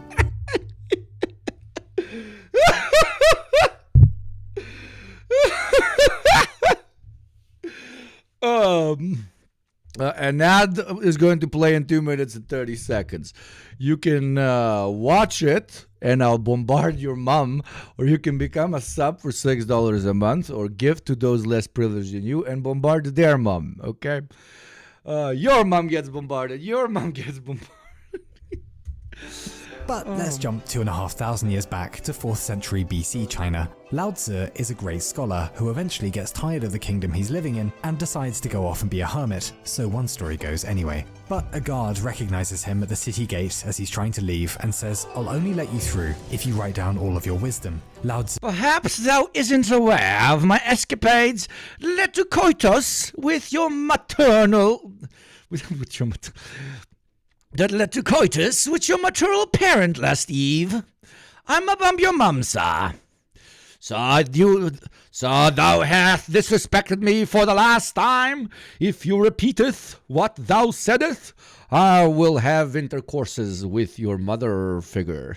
Tzu agrees and knocks out the Tao Te Ching, the founding text of Taoism, a religion still million strong in China, Malaysia and elsewhere today. Now, no one's actually sure if Lao Tzu even existed, it's unlikely, but the Tao Te Ching sure does. Dao literally means the way, or the path, if you like. That is, the unfolding of the universe, more or less. And one of the central questions of the Tao Te Ching is, cosmically, we know sod all about why anything is here. Slavic speaking people in chat. Tao Te Ching. We also have a philosophy here that's Tao Te Ching. It's just Dai the Jin. Brate, daj džin.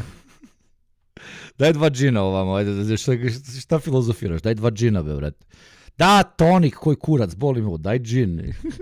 Here, historically, we're often power. Ja sam baš veliki podržavaoc daj džin ideologije.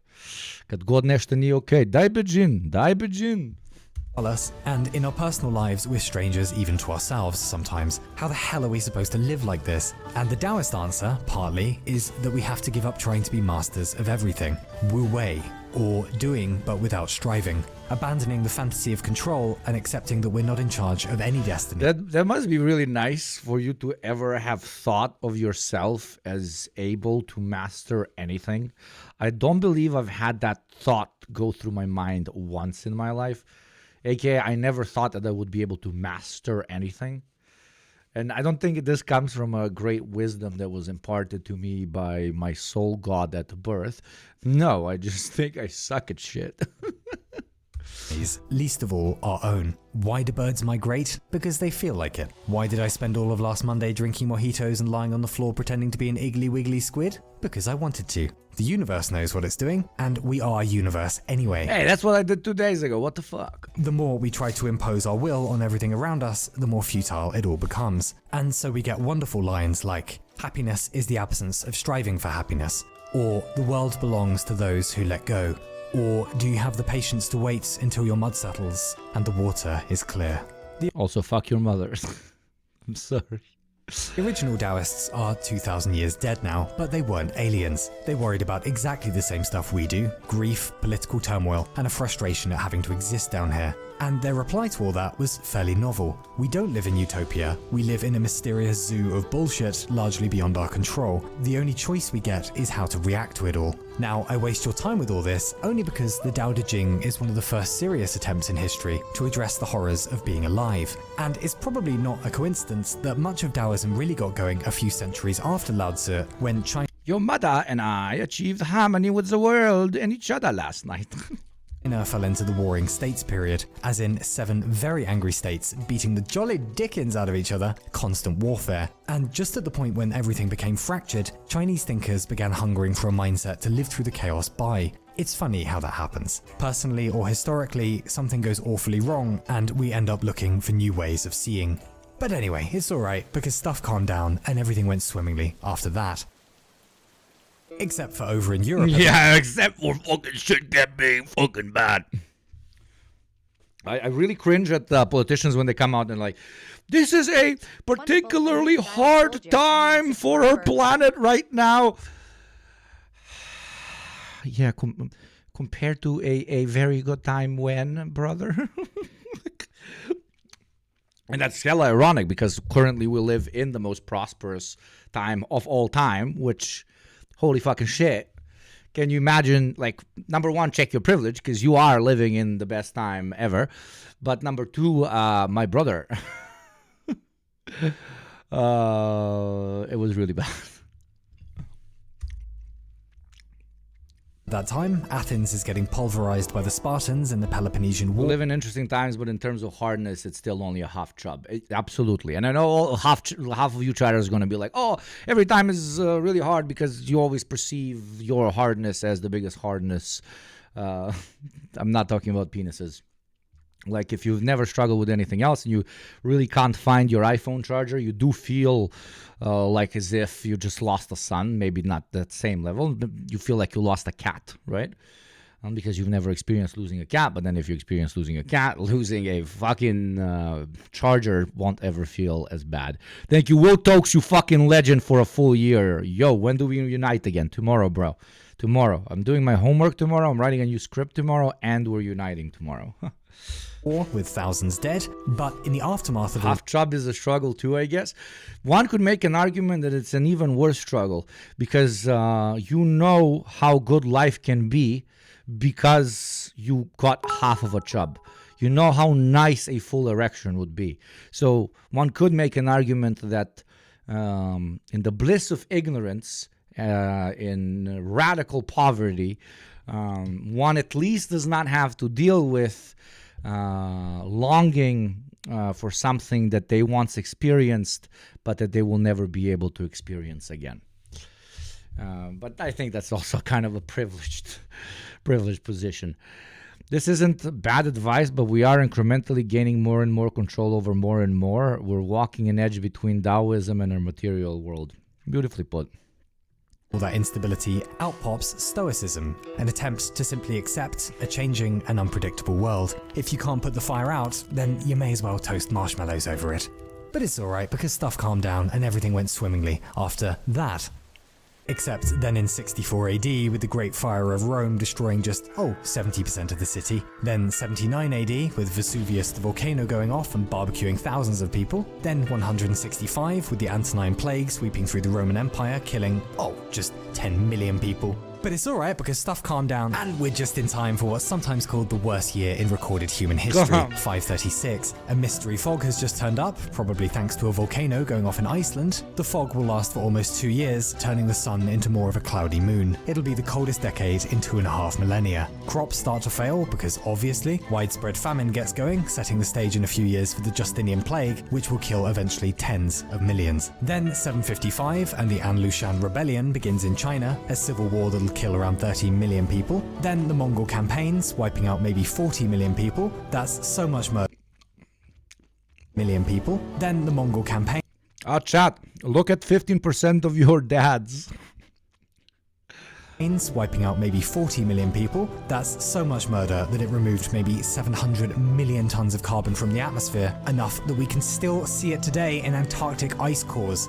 But it's alright because then 1349, Europe gets to enjoy the Black Death, wiping out millions. But out of that, however, comes humanism, where we begin playing with the idea of relying on human reason and compassion rather than exclusively upstairs heavenly stuff. Then the Spanish conquest of the Americas in the 15th century, millions will die to violence and disease. Then the 30 Years' War in Europe in the 1600s, maybe a mere 8 million dead, but it also partly inspires the Enlightenment, pushing personal autonomy and representative government. Then the Industrial Revolution, bringing in enormous innovation, but also urban poverty, out of which though we'll end up with, among other things, Romanticism and Utopianism. Then the Napoleonic Wars, with millions dead, because of course. Then the First World War kindly dispatches about 15 million people. Then the second installment, killing 70 million this time, out of which though we'll get existentialism and Dadaism and pacifism, and a bunch of other fun flavors of delightfully modern madness. It'd be better not to have the tragedies in the first place, but it is pretty neat how resilient we can be, even as everything goes down the toilet in our own little lives and on the big global stage, and that we know just as well as our ancestors did. Black Death was a real W for a bacteria.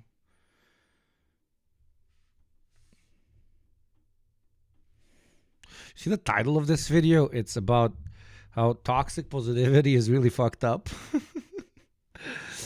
And you are the most positive person I've ever heard. Like World War II was probably like really, really good for the fucking funeral services, you know? Like at least somebody ate, you know? Life is cruel and intolerably awful at times, but if one dares to stare directly into the unavoidable abyss of pain, loss and tragedy, the reward at the other end is often new eyes. And the reward on the other end is often more suffering. Maybe beer as well, I don't know, I fucking hope so. But it's alright, because here in the present, stuff has finally calmed down, and everything is definitely going to go just swimmingly from now on. I used to see my neighbour in the lift of my apartment block sometimes. He was about 40 and always disgustingly optimistic. I would tell him how I'd just broken my foot or had my bike stolen, and he'd say something like, "Oh, but that's great, you must have learned so much about yourself." These responses always made me want to go out and purchase Motherfucker. very pointy medieval weaponry, and so I started avoiding him. Then a bit later, I was in the basements of the block storing some stuff and found an old public death notice. And the notice happened to be talking about my neighbour's wife. It turned out she had died a few years before. I stopped avoiding my neighbour after that. His relentless positivity was still sort of irritating, but in it now I saw an incredible quiet strength that I never stopped admiring. Oh no, I thought. Everyone is secretly broken, aren't they? Being a kid is this weird... Except me. experience of everyone older introducing you to the world. Oh yeah, they say. Because I'm not secretly broken. I'm just broken.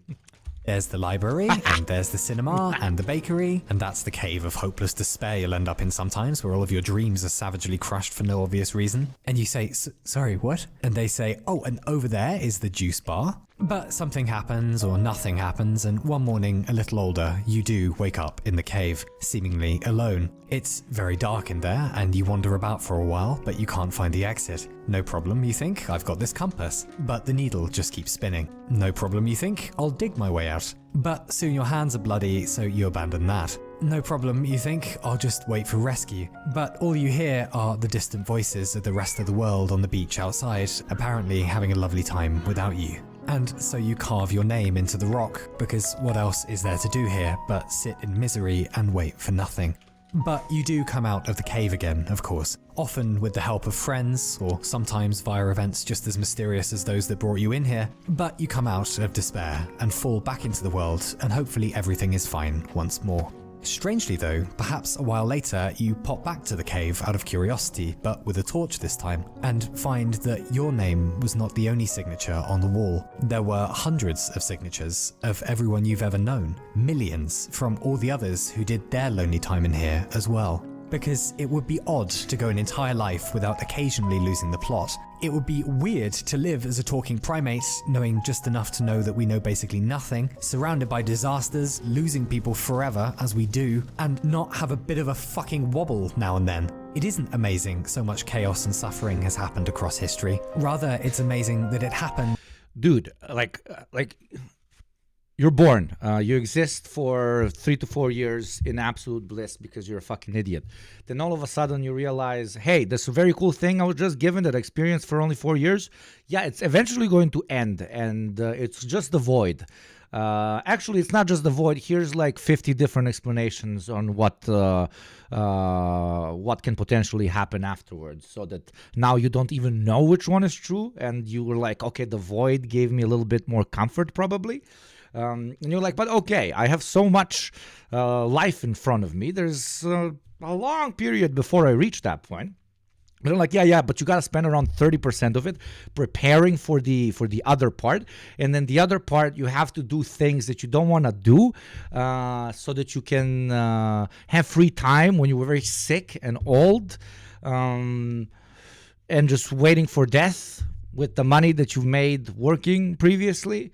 And maybe, I don't know, your kid visits you once every 5 months, and that gives you some sense of joy if that was your thing, or your spouse if that was your thing. Oh, by the way, that kid and that spouse, they can die. They can die. That person that you built an entire life with, they can die. Oh, you as well. Oh, when we said that you can die after 70, 80 years, 90, 100 even, we meant in the best case scenario. There's a chance that tomorrow you're walking somewhere dead, okay? And this is the sort of life we're thrown into, and people wonder why it's not fucking passively and actively schizophrenia inducing. Of course it's going to be, but that's kind of half of the fucking fun, bro. Nothing makes sense, and that's what makes it make sense. Us here, we found purpose in community. We found purpose in pushing history forward. We found purpose in looking at the material world, and because, unlike the metaphysical one, we can actually impact it, we want to do something decent for it so that we leave something behind us. But that's our purpose. Somebody else's purpose might be different. That's the whole point. Thinking that you are special in your great sadness because your life is additionally is very, very hard is super normal, because again, you only look through one pair of eyes here with only one pair of ears and speak with only one mouth. But it's not just your experience. And that's another fucking G shit about being Homo sapiens, is we are not only Homo sapiens, we are conscious of the fact that we are Homo sapiens. Unlike the monkey, the wolf, the bear, etc., etc. And because we know we are human and we know that others are human, we can connect on a level never before seen on this planet. Because we can actually feel for that other person. We can actually imagine what they are going through. And they can do the same to us. If that's not the closest thing to magic that you've ever heard of, I don't know what is. It's fucking beautiful. So yeah, a lot of fucking hard points, but my dude, for everyone else as well. You know that old joke when somebody's learning how to drive a car, right? And they're like, dude, literally a fucking 6 billion people know how to drive a car. You'll be able to drive a car as well. So if it's ever really, really hard, remember it was also very, very hard for a lot. And you are most likely much, much stronger than all of them. So if they got through it, motherfucker, you can do. And we're still here, still being decent sometimes. That in spite of all the horrors, we still came up with democracy and aspirin and winter fashion for cats. That we continue in the face of loss and despair. And because of that, because we continue, a while from now we get to stand on the high cliff looking out on the warm day with all of our wisdom as we experience yet another feeling we don't have a word for in English, énouement. The strange sense at having arrived now in the future and wishing you could tell your past self that everything will be okay. Because it will be. Until the next time you take a little vacation in the cave of despair perhaps, and another version of you waits quietly ahead in the future, having braved those hard times as well, so that you can return back to yourself once again, as we always do. Chat, how much water should I drink if I drank 2 beers? None.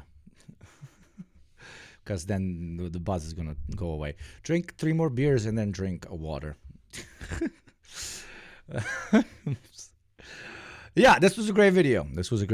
Hope you enjoyed it. Go subscribe to Exerbia.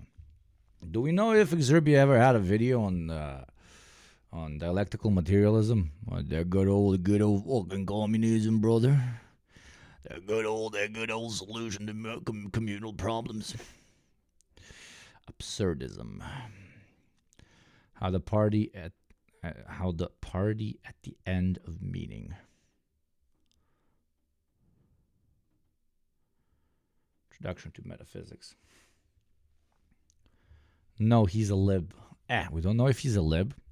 He's a philosopher. Most philosophers are libs because they've been introduced to so many schools of thought that it feels anti-intellectual to them to pick a particular one.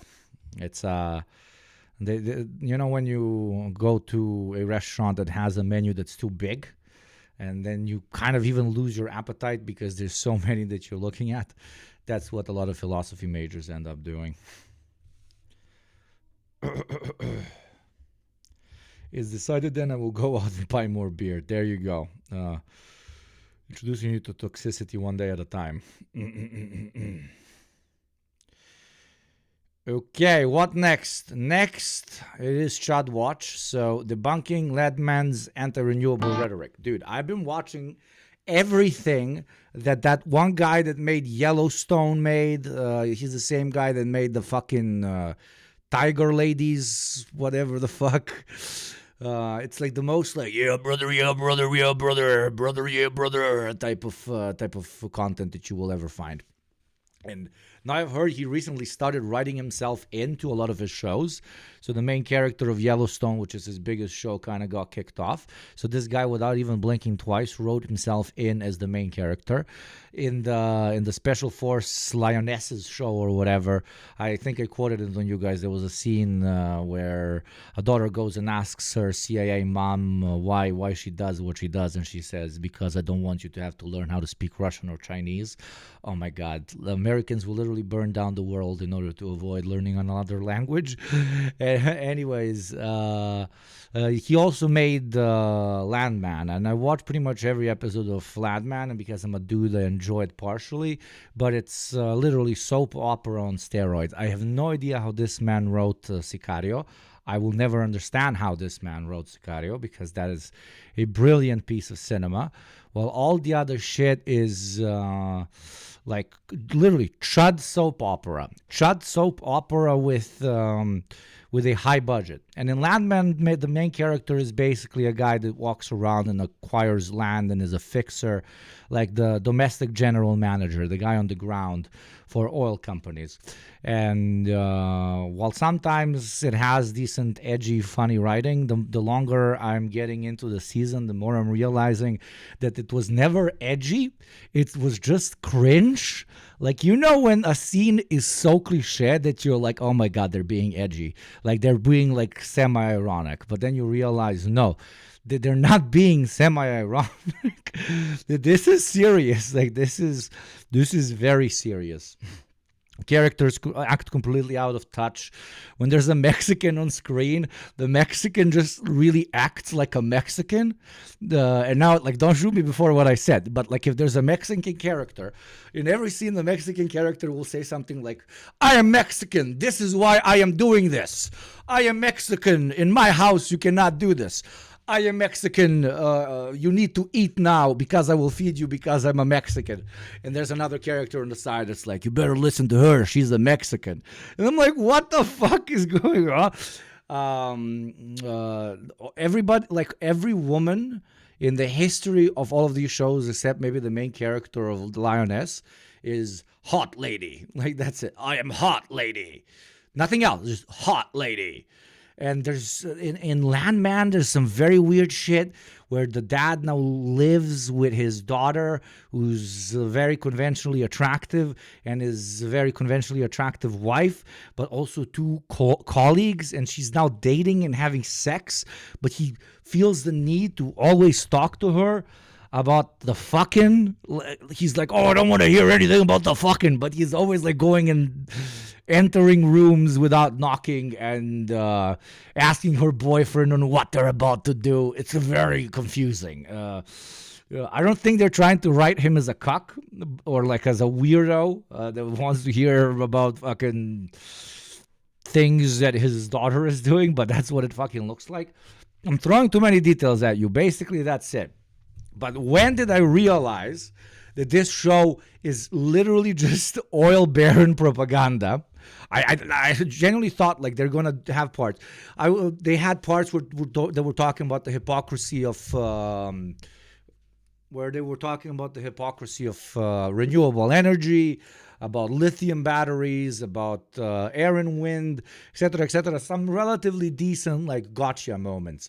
Parts where they talk about just how deeply ingrained the oil industry is in everything that we need in the world. So we can't just stop all of a sudden. All like, for example, that is true. And I was like, okay, this show is trying to kind of like walk a tippy-toe between pragmatism and the understanding that the world needs to change if we want to preserve our environment. And then there's a scene. There's a scene where one of the characters got a heart attack. And he's a CEO of a mid-sized oil company. And the main character enters that room because he's visiting his friend and boss who had a heart attack. And he enters and he sees an older gentleman. The older gentleman is sitting right next to the bed and talking to the character who just had a heart attack.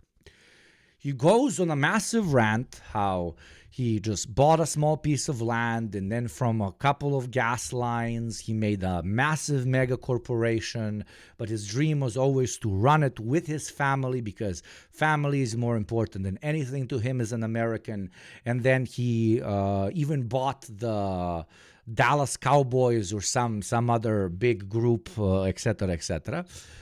Big like sports team, Dallas Cowboys, I think, or something, yeah.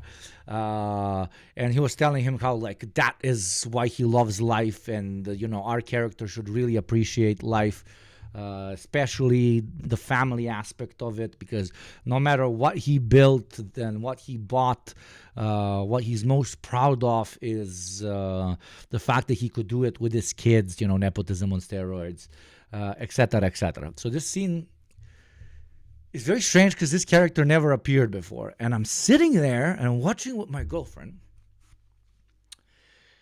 And this guy just went on a rant. And I pause and she says, I don't think this is a character. I think that they just got a real guy. They got a real CEO to sit down and talk about his business and how much he cares about family and how that is the American way for 7-8 minutes on fucking primetime TV show.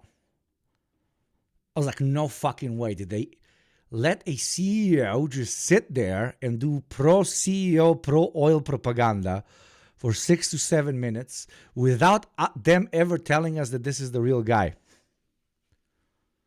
And then I Google whatever, owner of Dallas Cowboys. I don't know if it's... Sorry, gay pride flag, straight the pride flag appears. Owner of Dallas Mavericks, or are they down? No, owner of Dallas Cowboys. Tell me it's the Cowboys. Yes, this guy. Dude, there has to be a C. Oh, no, wait, I'm not showing you the screen. Wait, sorry. This guy. He just appeared Jerry Jones. I felt like I'm unearthing a conspiracy for real. I can't even imagine how much either money he paid or this guy just, the writer just wrote him in for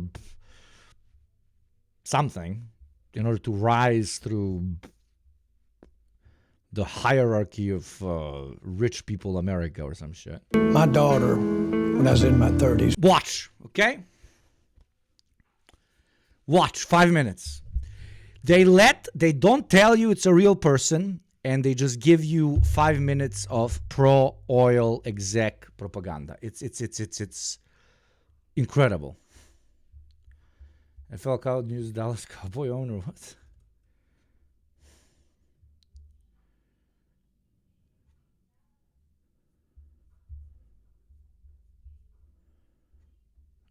He was This chat is what corporate propaganda at peak is. Okay? Enjoy. And we wouldn't even know if it, wasn't for brilliant men like me. No, in general, if people didn't just guess. We got an old office downtown. Homie has 3 open sexual assault cases against them. Jerry Jones is infamous for participating in a protest against the integration of black students in the 57 Little Rock, Arkansas high school. Just a modest man who opens up a whole ass office in the other part of the country because his daughter is studying in Stanford. Wonderful. And he then just buys 4 properties where you could build a house and just build gas wells there. Standard blue-collar working-class American. Don't we know, chap? Thank you, Neota7766, for bringing us closer to that 2.5K subs. Thank you very much. If you would like to hug your local CEO, do consider becoming a YugopnikTwitch subscriber for $6 a month. And then maybe I can get close to building a fucking gas line under the massive property I bought next to where my daughter studies in Stanford, and in return you don't get to watch any ads. For $6 a month for free through Prime or by gifting to those less privileged than you. Thank you. And you guys. For me to buy the Dallas Cowboys. We bought 25, not 4. My bad. A little bit not as modest. And the fact that you will never see any of this money, because I will give it out to my kids. They will give it to theirs, which will create basically a dynasty with more accrued money than the ancient pharaohs. It's actually a good thing. Don't you know? It's actually a very good thing because family. Words mean all the other people that you've pushed down, stabbed, stomped on, walked over their corpse. You know, the entirety of the planet you're actively contributing to destroying. But hey, you did it with friends. It's not about genocide, mass murder, and the destruction of the environment. As long as it's done with family, it is fucking based. Because what is family if not a unified concentration camp? Christmas. When I opened my third concentration camp, I made up my mind and said, I want to work with my kids. So I called them up and I said, there's 4 guard positions open. You just have to shoot 3 a day and you got it. God damn it, man. Thank you, Cockfitta, for giving this white-collar, blue-collar American worker some money so that I can buy my first gas well. Thank you very much, Cockfitta, for oiling me up today. We are very low on oil, but thanks to you, brother, I'm feeling a little bit better. Thank you very much. Thank you very much.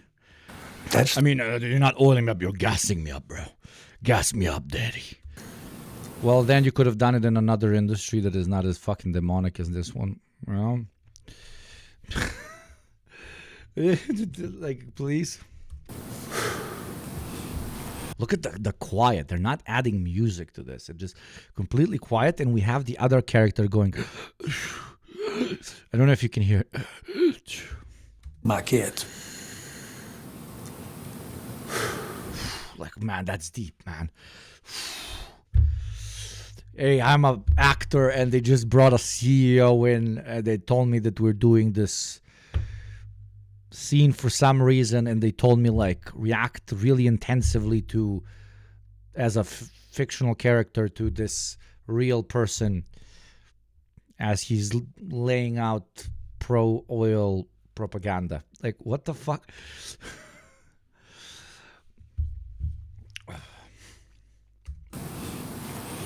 You got something that keeps going just for the sake of growth and so that it itself doesn't die or lose purpose is the mentality of a virus. And that is why I will never admit to the humanity of the hyper wealthy bourgeois, because let's be honest, they do more harm than most viruses on the planet. So if I call them human, then I don't know, I should call syphilis human too.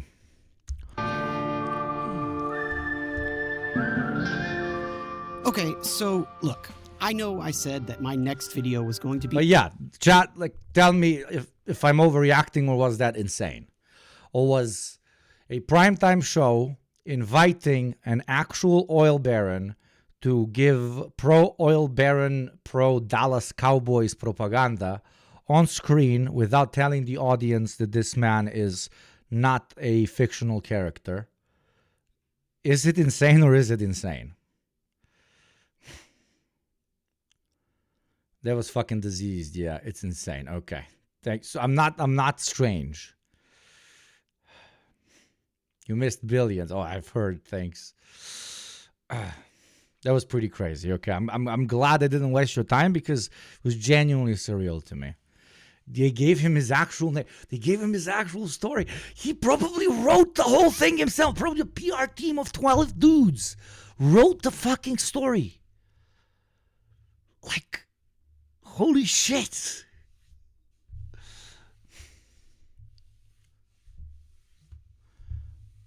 I don't think it's insane. I mean, with all the propaganda, it's kind of on course. But imagine if in the propaganda they got like an actual cop talking about like a shooting that almost landed him in jail. And he's now proud that he's not, because he's with his family or some shit. And they didn't tell you that this is an actual cop, not an actor. He paid the show for sure, right? He paid the show for sure. I'm guessing that he's at the level where you got so much money. I mean, the guy bought a fucking whole-ass sports club where in order to flex on your friends, it's no longer yachts and Bentleys. It's literally, yo, guys. You know that scene in American Psycho where they're giving each other the cards, and all of them have higher rated and better made and more luxurious cars than the previous guy? Well, I guess to an extent, you know, every month when he sees himself, he sees all his billionaire buddies. They're like, oh, look at what I bought, look at what I bought. And he just opens a laptop And he presses play on the show. And he's like, I bought a scene, bro. Have you bought a scene, bro? Slides the scene across the table. You got a scene in a movie, bro? And look how well I acted, bro. They let me write my own shit, bro. Okay, that's a fucking American Psycho move. Be a nice, fun one, but I just couldn't let this slide. If you haven't checked out the show Landman yet, this is the point where I'm supposed to tell you to go watch it. So, anyways, there will be minor spoilers in this video, so be warned. Brief rundown. Taylor. What spoilers? Guy take land, build oil on land. Old machine make oil, sometimes fix all machine. Many cartel in region, cartel shoot stuff, very bad. But we also shoot back because we also badass motherfucker. That's the show. Also, they all live in one house and his daughter and wife are really hot. Which is... you think if you think I'm being misogynistic, no. 30% of the show is just scenes that are intended, they are hot. Look at this scene where Wonderful. they are doing hot things. Subscriber. Shot of ass as she does the incliner in gym. Like, that is unironically 30% of the show. Which might be the only reason you should watch it. I'm kidding. Thank you, Big Bug Bug. Big Bug Bug, Big Bug Bug, Big Bug Bug. Yo, like a baby. Another baby from Big Bug Bug. Thank you very much. Thank you very much. Taylor Sheridan, the co-creator. I think if we can hit 2,000 today, it would be fucking embarrassing. Mamma mia, que pasa? If we didn't. Of the Yellowstone universe, has a new show. The Yellowstone universe. That's funny. Details the underbelly of the oil industry. Turns out, Landman isn't the world's dumbest superhero name, but instead is a term for a rootin'-tootin', highfalutin', fast-talking good old boy who works as a fixer for a small Texas oil company. Small being a relative term here. Whatever dirty work needs doing, Landman Billy Bob Thornton is there to do it. And they also have a part in which they're kind of questioning they're questioning the mentality of the average person watching this, because the average person watching this would be sitting and being like, I can't root for a guy that didn't try to be the top dog. You know, he's still just an employee, brother. He might be general manager, but he is an employee, brother. So they have to have a whole scene where they talk about how he actually used to be the big dog. But in oil, you can really quickly lose your money if you don't play it well. And the price of barrel fell a lot like 20 years ago. And they lost pretty much everything. From the trailer, I was intrigued. I thought the show was really going... And I also thought like Billy Bob, which is an incredible name, was more of like a hippie guy, more of like a, yo, bro, like, let's fucking like save the planet, brother, type of dude. And him taking on this role was very confusing for me. I mean, money's money, I guess. To lean into that. And to its credit, it does to a degree, just not in any of the truly evil but less dramatic things that they do, like claiming they're investing into clean energy out of one side of their mouth. ExxonMobil has been engaged in policy discussions related to the energy and environment for years, while lobbying against green initiatives from the other. Did we aggressively fight against some of the science? Yes. Fucking demon. You look at the potato demon over here, bro. Join some of these shadow groups to work against some of the early efforts. Yes, that's true. I sold out my whole species, and the only thing I got in return is a potato head. One scene in particular is responsible for inspiring, nay, requiring that this video be made. And it wasn't the one with the 17-year-old daughter who says this. As long as he never comes in me, he can come anywhere. And he all the time wants to talk to his daughter about jizz and fucking and cocks and muscles. And it's so strange. It is so strange. He's like, you know, they're obviously like, she's obviously with her boyfriend in their house. And they're like, we're going to go upstairs. And he's immediately like, but what are you going to do upstairs? And And they're like, we're gonna do Bible study. You're lying to me.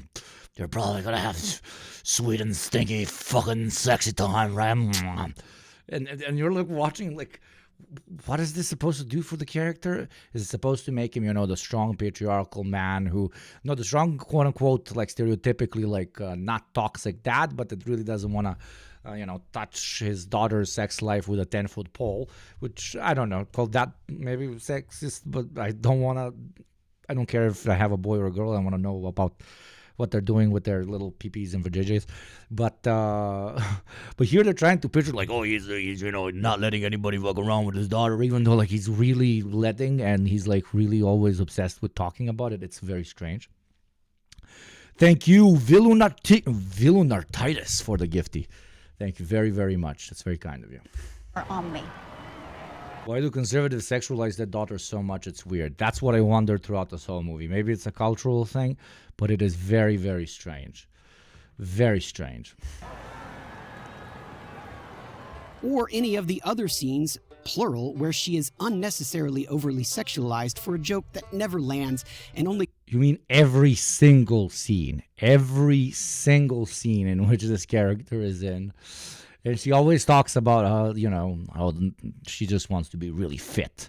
She really likes to be fit. And the wife is like the definition of a gold digger or whatever. And she's like, I just write some dick for money. And then all of a sudden, and she's like 55 or something. And then all of a sudden she realizes that she wants to help old people as well.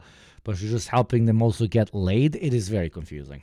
It comes off as creepy. Morning, Daddy. Oh, morning, baby.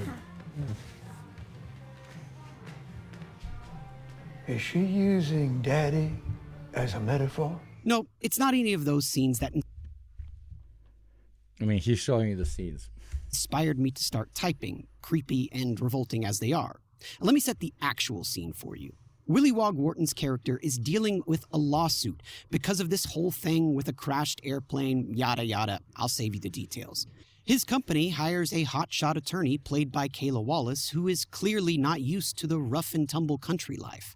And how will they show that she's not used to the rough and tumble country life? We'll have a scene where we're out in nature and there's a snake. There's a scene with a snake, and she is a city girl, and she gets really scared of the snake, and he comes and he gets rid of the snake. And she's like, holy shit, I'm out here in nature now. It's a really tough world here, where they drive in their pickup trucks to machines that extract oil instead of them. That then gets packaged and sold to megacorps. Yeah. But they wear a cowboy hat throughout. That means they're very manly. Takes her on a drive around the oil fields, showing her the crash scene and the context surrounding it. In the middle of all this happens. What are those? First of all, what the fuck? How do you not know what a wind turbine is? What is this writing? Anyways, the landman drives her over to one of these strange turbines, which, with the help of some very serious strings, sets the stage for Sheridan to punch right through the screen, grab you by the collar, and begin ranting at you about wind power. But them goddamn liberal windmills, brother, I'm gonna tell you now. Detailing the flaws while also admitting those of fossil fuels, implying... My name is, my name is Don Quixote, and I'm gonna kill that windmill, brother. I am Don Quixote, and I will kill every windmill here, brother. An equivalency. Our whole lives depend on it. And hell, it's in everything. That road we came in on, the wheels on every car ever made, including yours. The scene is effective, powerful even. Just look at all these people on social media using it as a gotcha moment for liberals. The show wouldn't lie to these fine people, would it? Well, let's examine exactly what the writers are claiming here. And it's very smart the way they do it. They scale it, they scale it, they scale it. Because they start out the show with like a bunch of execs like I think it's in episode 2, a bunch of execs sitting and talking, and one of them says how they need to start inventing in renewable energy because maybe we'll be making money out of this, but our children definitely won't. So, we need to invest now, and our children will remain wealthy in the future. So it's like the what a libertarian would believe will lead to improving the environment, because the market will motivate oil barons into environmentally friendly energy generation, because otherwise they will lose money type of shit. Not like that they would just milk the planet till it fucking borderline can't breathe and chokes in on itself, but whatever. The concrete foundation covers 1/3 of an acre, goes down into the ground 12 feet. You have any idea how much diesel they had to burn to mix that much concrete, or to make that steel and haul this shit out here and put it together with a 450-foot crane? You want to guess how much oil it takes to lubricate that fucking thing or winterize it? In its 20-year lifespan, it won't offset the carbon footprint of making it. So this has a grain of truth to it, as the production of concrete accounts for about 8% of global CO2 emissions. It's a genuine issue that needs to be addressed. But worldwide production isn't what the show is calling out here. Landman is just looking at the carbon cost of manufacturing, transporting, erecting, and running a single turbine, specifically how much diesel and oil it costs. But really, the more pertinent number is how much carbon dioxide is released during all this, and is it less than what would have been spent creating that same energy with fossil fuel? Well, luckily for us, there have been multiple studies that aim to calculate exactly that. I've linked some of them below. For example, one from 2016 shows that for a tower like the 400-footer that Landman talks about, which is likely a 2 to 3 megawatt turbine, in its entire lifetime will be responsible for the emission of around 700 to 1,000 tons of CO2. That includes everything, all the diesel they had to burn to mix all the concrete or haul the steel, plus a ton that he didn't say, including the production of other materials like copper needed for windings or the epoxy and fiberglass used in the blades. In its 20-year lifetime, the turbine will produce about 90 to 100 gigawatt hours of energy. For reference, that single turbine could power over 400 homes by itself. So 1,000 tons of CO2 sounds like a large number, until you consider that in order to produce the same amount of energy, back to being baby Yugopnik, fossil fuels release over 60,000 tons of CO2. Meaning, to produce equivalent amounts of energy, fossil fuels produce over 60 times the amount of CO2 that a wind turbine will. Well, that's all well and good, but what about the claim that the turbine itself won't offset the 1,000 pounds of CO2 carbon cost of its creation in its 20-year lifetime? Well, it turns out that doesn't really hold any water or oil either. In fact, it's laughable how out of touch with reality that statement is. By all accounts, even the smallest, least efficient turbines in operation will absolutely pay back their cost well before that 20-year mark. For the size of turbines we're talking about, that will happen not in 20 years, not in 10 years, not even in a single year. The sum total carbon cost of the turbines shown in this show will be offset within about 100 days. So, as a character from a very famous show said, so we're just lying now? Yes, they're just lying. They're lying so much that they invited a real fucking oil baron to give his perspective. According to that same 2016 report. And just so you don't think I'm cherry picking, other reports in fact agree that the payback period is less than a year on average. I've linked some of these below. Actually, it's kind of ironic how much Landman focuses on the sheer size of this turbine and how much material it costs to build, because actually the larger the turbine is, the more efficient it is. Bottom line is, by no possible measure does wind energy come anywhere close to burning fossil fuels in terms of the CO2 cost. I'm sure you already knew that, but again, that good old Jillythrob is just a fantastic actor, and really makes... And he says it also after he saves the pretty girl from that snake. Boom, she's wet, she's down.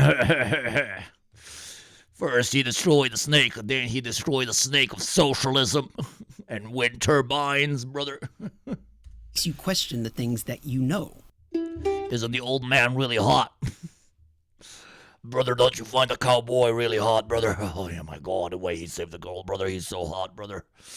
Oh, the way he owned the fucking socialist, so hot, brother. Wait, brother, what are we doing? Why are you stroking me, brother? No, brother, stop, brother. What? Why are you, brother? Why? Oh, okay, brother.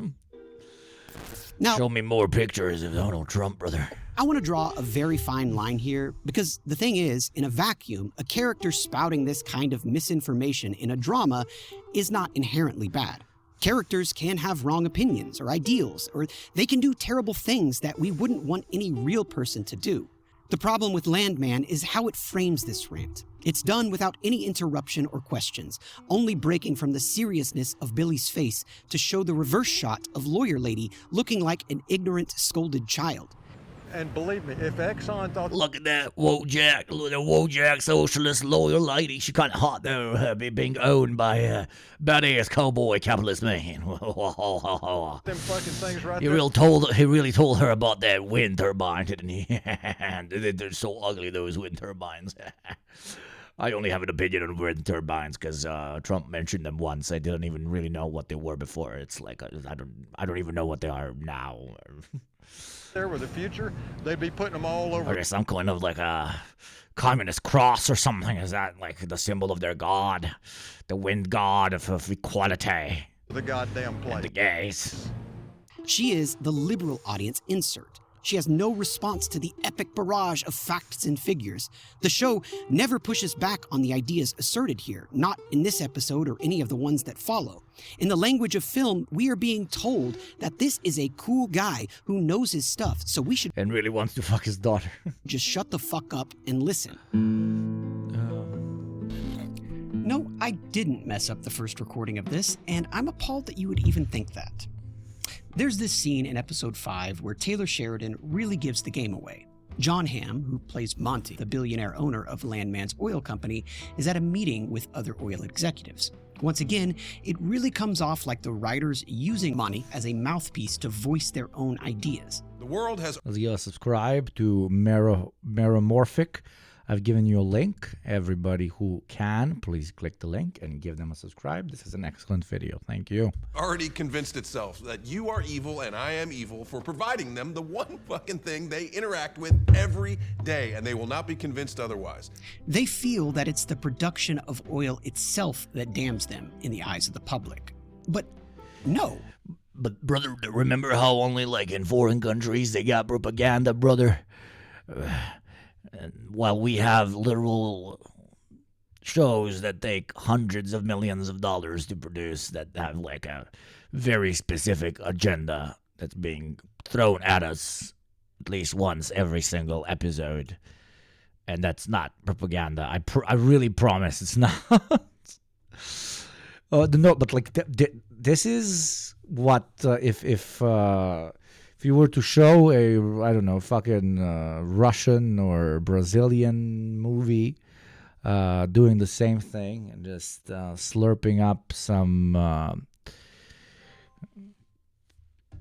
president's nutsack, Americans would rightfully be like, holy shit, it's such a fucked up third world country that they have like movies that are so political and so biased.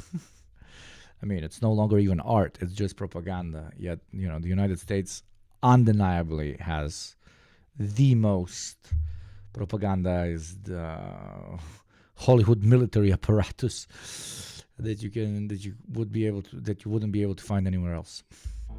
It's a total sidestep of the... Gotta increase shareholder value. Juju gotcha jeong dae. Juju gotcha jeong dae. Juju gotcha jeong dae. Juju gotcha jeong dae. Actual issues people have with these companies. Like, of course we still need fossil fuels. I doubt there are many scientists or professionals on either side of the aisle that would argue for the immediate cessation of oil production. Because one thing the show is... Classic fucking Republican fucking arguing with a non-existent liberal who's like, oh, brother, they want society to collapse immediately, brother. They want to like cut off all oil. They want to take your truck, brother. Correct about is that our world is absolutely, desperately dependent on fossil fuels for the immediate future. So much work needs to be done, problems to be solved in order to get to a point where we can reasonably transition to only clean energy. As lame as the term might be in 2024, this is a perfect textbook example of a straw man argument. No, the actual problem that people have with oil companies is all of their activities surrounding oil production. All of the shady shit that I hoped Landman was going to dive into. Like the Deepwater Horizon oil spill in 2010. Dude, the best, I don't know if he's going to mention it. You know what's the smartest part of the movie? The smartest part of the movie is that they completely normalize fracking. For the rest of the world, when we hear fracking, we're like, holy fucking shit, it's so fucked up. Like, why would you do that to your own land, you insane fucking psychos? Yet in the show, they just treat fracking the same way they treat classic traditional oil extraction. There's never anybody that's complaining about fracking. There's never anyone that questions the controversial aspects of it, etc., etc. About fracking, they always talk about like as if they're talking about, you know, just having a sip of water. Like it's not really a thing, which that's really smart. It's called normalizing something. Which was caused by BP's negligence and led to millions of barrels of oil spilling into the Gulf of Mexico. The company faced lawsuits and was fined over $20 billion, but the environmental and economic impact on the affected communities was devastating and long-lasting. Or the many pipelines like Keystone and Dakota Access, which have been plagued by spills, releasing hundreds of thousands of gallons of crude oil into the environment. Or Landman could have pointed at the oil company's notorious lobbying efforts. ExxonMobil alone has spent untold mountains of cash lobbying against climate change legislation while simultaneously funding climate denial groups. The history of their campaign against truth goes back to when climate change was first being recognized by the wider scientific community in the 80s. It still continues today, just more subtly, like when they publicly supported the proposed carbon taxes, knowing full well that Republicans would block the effort and the whole ordeal would stall more serious measures from being taken. You know, nobody is going to propose a tax on all Americans. And the cynical side of me says, yeah, we kind of know that. But it gives us a talking point that we can say, well, what is ExxonMobil for? Well, we're for a carbon tax. No, it's not good. A carbon tax isn't going to happen. This duplicitous behavior not only stalls progress towards sustainable energy solutions, but also misleads the public about the realities of climate change. I mean, I could go on and on for days. All of this is basically an open secret, and it's right there for everyone to see. They're just moving the fucking goalpost. That's what the show is about. Moving the goalpost, relatively normalizing it so that people don't feel like it's taboo to defend the oil industry. Because it really has become taboo to defend the oil industry because it's fucking idiotic and insane. So by creating a mainstream show which treats it as a completely legitimate way of doing business in the 21st century and as an industry that has a future, you basically introduce it into the mainstream conversation. And it's no longer taboo to defend. Because, hey, there's a whole show about it, bro. For Monty to sit there and say with a straight face that people hate oil companies for producing oil would actually be comical if it weren't framed as he was this old-fashioned Texan straight shooter that was wealthy enough to just speak the hard truth. Gee, Monty, tell us how you really feel. Sorry, Monty. Or maybe I should just call you Mr. Sheridan. But that ain't the truth. Both of these scenes work precisely because they tap into pre-existing biases and deliver a neatly packaged, emotionally charged argument with that crisp Southern charm that just feels satisfying to those who already lean towards skepticism of clean energy. By presenting wind energy in such a distorted... Imagine being skeptical about clean energy and not working in the oil industry. Imagine caring about protecting the oil industry if you don't work in it. Why? Explain. What? Except to own the libs, of course. One-sided fashion, the show does a disservice to the very audience it's trying to engage. Sure, it's entertainment, and it's not bound by the same ethical standards as a documentary, but when a scene like this becomes a rallying cry on social media, it shapes public perception in ways that can have real-world consequences. I feel like not even just on social media, bro, like tens of millions of people watch this. And even if 1% of them internalize the opinions being shared here, that's an incredibly successful piece of agitation propaganda. Each of these videos ends the same way. A reminder of the power of storytelling and the real-world consequences it can have, and a call to action to be more... The media told me it's my culture, brother. That's why I'm defending the oil barons, brother. Indeed, brother. Yeah, that's actually a very good answer. Gang Jewel, that's a very good answer. Conscious of the media we consume. But rather than do all that all over again, I'll just let our boy Pillipog begin to tie the bow. And by the way, this, as you can see, this is not like a preaching thing about oil is awesome. It's the ins and outs, ups and downs, the good, the bad, and the ugly of the oil business. It's not politicized or anything like that. It just shows what happens. But see, the problem is, Nilly, the top... It doesn't. It has a whole scene where a CEO is... This video is probably written before the scene with the CEO popped in, because I think that was in the last episode, which was literally this Wednesday. Billy, you probably knew that that guy's an actual fucking exec, bro, that they brought. Is there going to be an unless maybe until the end of the season, there is going to be an episode where they bring in an environmentalist and they let him talk about his side of the coin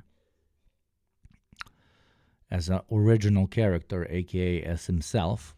Maybe that would change or something. Topic is inherently political, and whether Taylor Sheridan or the other writers had their own pro-oil agendas, or they simply didn't do the research before wading into these incendiary topics, the resulting misinformation is the same. I've now spoken to multiple family members who raved about the show and were misled by these very scenes I'm talking about here. So if you know anybody like that, maybe send them this video. Yes, you chat. You loved Landman, didn't you? Here. You have the link in the pin. Please go and subscribe. Excellent content creator. Now let's continue our Chud walk and talk about Nazis with Bestie Marks. Or maybe a quick why we work so much. But no, why we work so much is good, but it's very slowish. It's very slowish. This is only going to be interrupted by another video from Neuralviz. Neuralviz. This is a Gluron Street interviews. The Glurons are the most discriminated people in this world. We do not know why. Maybe it's because they're fucking disgusting, filthy, non-working fucking welfare Glurons. Or maybe there's another reason. Let's interview them and find out why. This is the alternate universe's version of that YouTube channel where the guy walks around and records homeless people and kind of makes the point that they should die. Indeed. What body part do you find the most attractive? Deep nostrils. Okay. What?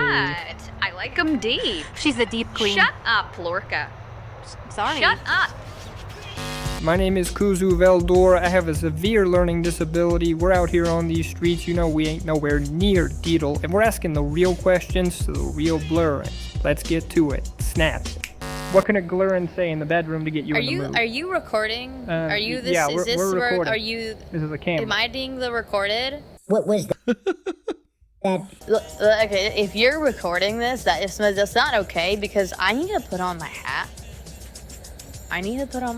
The super stylish hat that I look absolutely cool in. What can a Glurrin say in the bedroom to get you in the mood? I'd like it if they whispered something and I couldn't really hear them. Like they said something when I was like, what did you say? I couldn't hear you. And they were like, I didn't say anything. And I was like, no, you did say something. And they were like, never mind. And I was like, just say it. And they were like, it doesn't matter. And I was like, it does matter. And they were like, can we just drop it? And I was like, you always do this. And they were like, do what? And I was like, nothing. And they were like, just tell me what I do.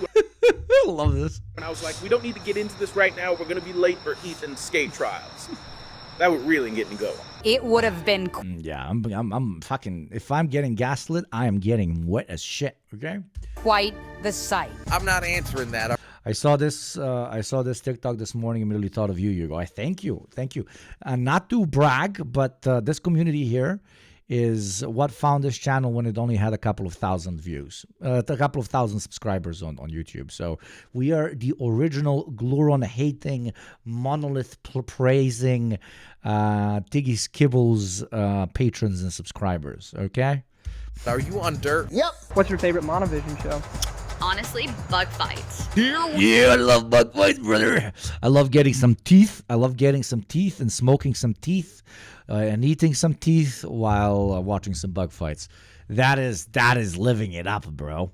Go, Dorgan. Okay. It's mine too. Don't copy me, Lorca. I just like it. I just want to. Blurring cop files. I hope they bring that back. Yeah, I think they're bringing it back. Justice for Snarbo. Neat job. Dirty and deep down. Who sings that? We're talking about Monovision shows. Dirty and deep down. I'm sorry, but you have a very lovely voice. You a Tiggy Skibbles fan? I've never heard of them. Who is that? I am Tiggy Skibbles. Oh, my monolith. What do you think of the Resistance? The resistance is here. The monolith must fall. Between you and me, I would love to commit a revolution, but like I need to work, you know? Because I'm kind of drowning. Chat, who fucking recorded you and posted? Chat, who recorded you and posted? Resistance. The resistance is here. The monolith must fall. Chat, is this you, chat? Don't tell me my chat are dirty fucking glurons. Between you and me, I would love to commit a revolution, but like I need to work, you know? Because I'm kind of drowning. So if I had to also do a revolt, I'd be drowning more. And like right now, it's the perfect amount of drowning, you know? Tell us. Tell me this is not peak writing. Tell me this is not peak writing. Oh. Yeah, but please, if you're glurons here in chat, get the fuck out or tell us. Cops, I mean mods, immediate ban for glurons. Thank you. I don't mingle with that group of people, you know, so I am good. Even though I have, it's not anti-gluron discrimination. My best friend is a gluron, okay? And Toasty Android is a gluron, but she's one of the good ones, okay? The rest, fucking... Who's your hall pass? Dorgan Watho. Dorgan Madmouth Waffo. Hello. Dorgan Watho for sure. Dorgan Watho. Dorgan Watho. Why are you looking at me like that? I'm not. Your dress is on backwards. No, it's not. We won't ban you, don't worry. Let yourself be known so we not to ban you. Of course, exactly. That's it for Street Meat. If you want more, just follow me. If you see... I love how they did it. Kubashi, I'm a gluron, don't ban me. Kubashi has been banned. Wait, another mod removed the ban? What is this, an infight? Is this an infight? How can you even talk about civil rights for glurons? For fuck's sakes, man. Look at them. They're fucking glurons, dude. Me, I've got all 134 episodes at my place. My mom says 3 are pretty good, and she says with a little bit of practice, and if I was totally different, I could get on Monovision. So, we'll see what happens. Snap it. Neural viz. 75,000. This channel is exploding, bruh. So this is an Al Jazeera video. Jesus, empanada jump scare. Holy shit. Snap it, baby. Snap it. That was great. That was really good. That was excellent. Oh, very good. Oh my god, I missed it. Sorry, Red Phil. The hooked crook. My wife is a huge fan of Metal Gear Solid 3 Snake Eater. How can I use this game as a point? This game is a point for her radicalization. Let her play it. It could help. And then be like, yo. I mean, no. She is a huge fan already. She's a huge fan of Snake Eater, and she hasn't become a commie yet. That is... Tell her she's not that big of a fan as much as she thought she was. Play on her elitist fan mentality. That might work. I usually play shit posts when we have a train, but womp. No train today, so I still wanted to show you the shit posts I found today. This one is from 2 months ago, so probably most of you saw it, but I find it to be kind of incredible. Okay. Brother, I crave. Gaslight the wife. Got it. Yeah, pretty much. That's how you get anything from a wife. Just gaslight.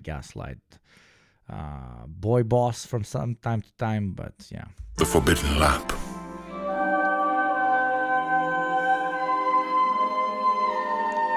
Seek not the lamp, brother. Heed not its light.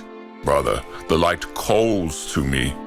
It calls to us all. You must resist it, brother. The light is the call of death. I know, brother, and yet I long for it. I desire it. Yes, brother. I want to see brother in chat. I want to see brother in chat, brother. Forbidden touch. You cannot touch it, brother. I know this. I too once followed the call of the forbidden lamp. Yes, brothers in chat. Yes, brothers. Yes, brother. Yes, brother. Yes, brother. Look at the chat, brothering. We yearn for the light, brother. Who once thought to touch the eternal and unknowable light? It is folly. Indeed. And yet you live. You touch the forbidden lamp and yet return to life among mere mortals. I find your words implausible, brother. Hear me, brother. I did not touch the lamp. No one can. It is farther than infinity, more distant than life from death. I flew up and up beyond what I imagined possible until my wings failed me and my strength was utterly spent. The light burned so brightly I strained to touch it, but it never got any closer. And then I fell, brother. I fell for ages, the wind carrying me where it willed, spiraling downward with no control nor any care for my destination. And the lamp retreated from me, as if in mockery of my futile struggle, and left me in darkness. When I awoke, I was on the ground, and I do not know how I survived. But I saw them, brother. Others of our kind, their bodies broken under the weight of their hubris, their wings torn and scattered upon the blades of the green. None had touched the forbidden lamp. None ever will. Your story reveals your weakness, brother. Your trepidation prevailed and the lamp rejected you. I do not fear the light as you do. Where others have faltered, I will succeed. I will be the first to touch the forbidden lamp. Individual is dog, brother. Do not do it, brother, or your hubris shall be punished, brother. Bathe in the eternal glory of its light. Perhaps when I become one with the divine, I will remember you, trapped as you are in your mortal frailties. No, brother. Please, reconsider. Two dudes talking about getting the 11th shot at 3 a.m. And one saying, yesterday I did 11 shots and it was not a good idea. And the other one is like, dude, I got this. You know what you're doing. The lamp is a fire that... Do you think we chase billions of dollars like moths do lamps? Holy shit, that allegory is... Wow, very deep, brother. Indeed, brother. And very deep. Burns body and soul. It's like the sun is the unreachable promise of happiness through consumption and profit accumulation.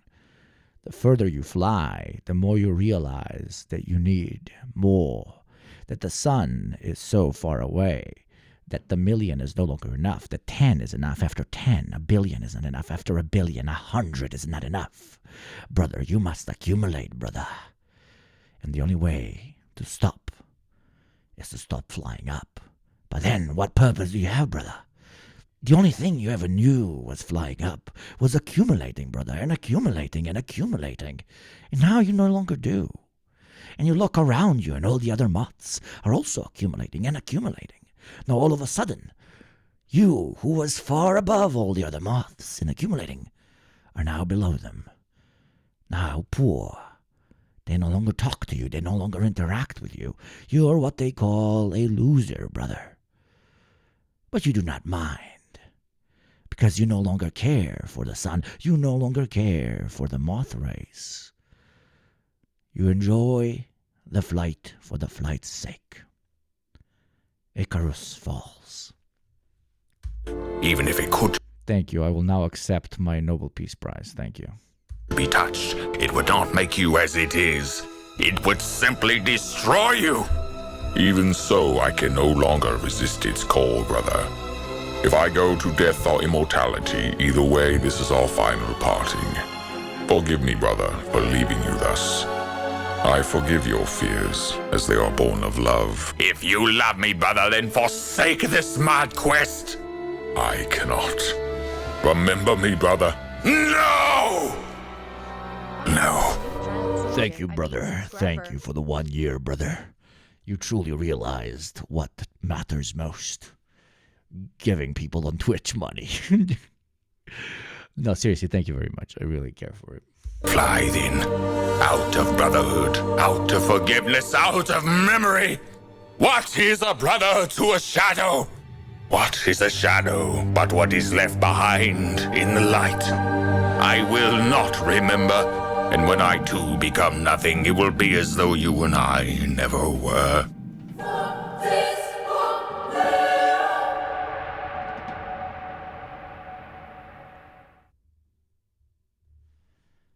You are very welcome. Because that was a great fucking video. And if you disagree, I don't know, you're just wrong. Why the smartest? I got this from right wingers. By the way, if you want me to react to any short chud shit or pictures, send them to me.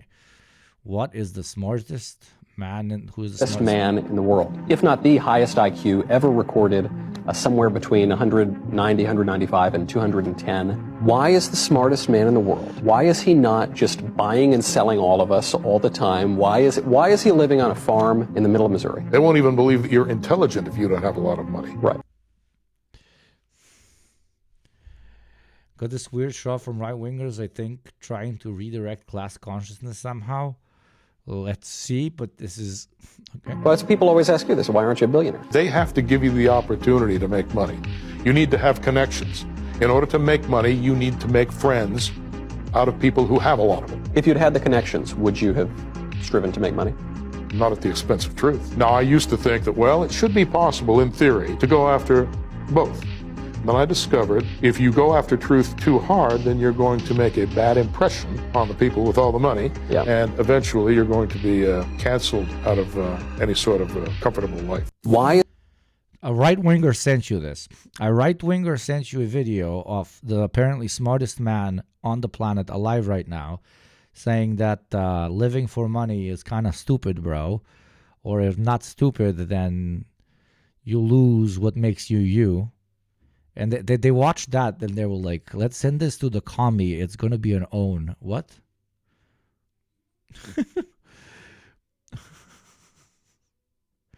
Yeah, I know that this guy is a Daily Wire guy, but the other guy just literally said, yo, yeah, because I don't give a fuck about money. So how do you watch this and think it's about making money good? Like, haha, you're smart and poor? What? Right? Like,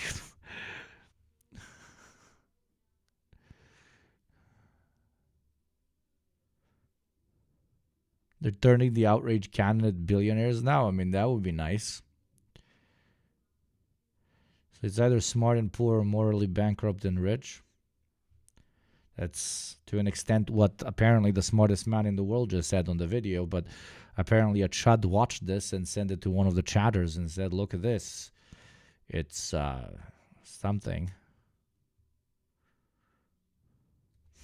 Okay. Anyways, Nazis and stuff, right?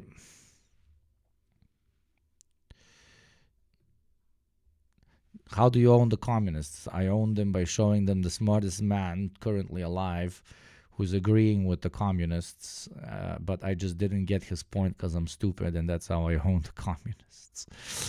It was, yes, Besdi Marx, the shocking way Germany shifts Nazi guilt to Muslims. But is it going to be a history video?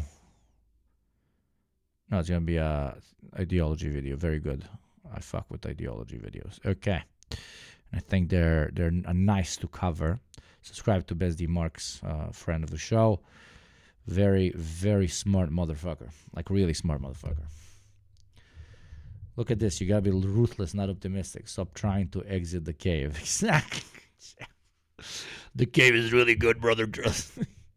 But have you ever been out of the cave? No, brother, but it's really nice here in the cave, brother. Leftisch, Palestinians, They criticize the policies here. Wir haben es hier mit einer extremen Form des importierten Antisemitismus zu tun. Importierter Hass, Antisemitismus auf Deutschlandstraßen. Der muslimisch-arabische Antisemitismus, wir haben ihn seit dem 7. Oktober überall. Wir haben ihn in allen Städten. So you have a deeply vested anti-Semitism within the leftist movement, and it was always that case. Why? And Adolf. What the fuck is the leftish movement? Yeah. Hitler, he also played with that. Islam. He played with it a little bit. Just a little bit, played with it. He flirted with anti-Semitism. Homophobia is surging across the West, fueled by the growing strength of far-right movements, particularly in Germany. Was sind die an?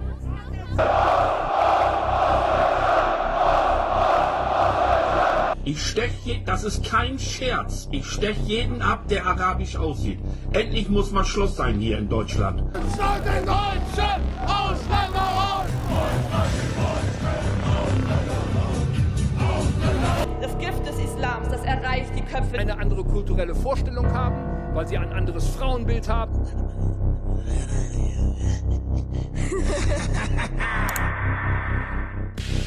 The AfD I mean, the literal guy who to an extent invented this move died the other day, the father of Marine Le Pen. She elevated the demon art form around 6 to 7 years ago with that original, we must stop Arab immigration because Arabs are always homophobic, so more Arabs means more hurting of gay people. And now the argument obviously is we are a right-wing schizo party, so we obviously fuck with Israel because it's a right-wing schizo country. So why not just blame the minority, but for the thing that our nation pretty much perfected? Anti-Semitism. Thank you, Gabriel. Antisemitismus is when we do not bomb the Browns. The less Browns you bomb, the more antisemitic you bist. Ja, Mann. Du musst die Braune zerstören, if du liebst die Juden. Das ist mein klein Kobas.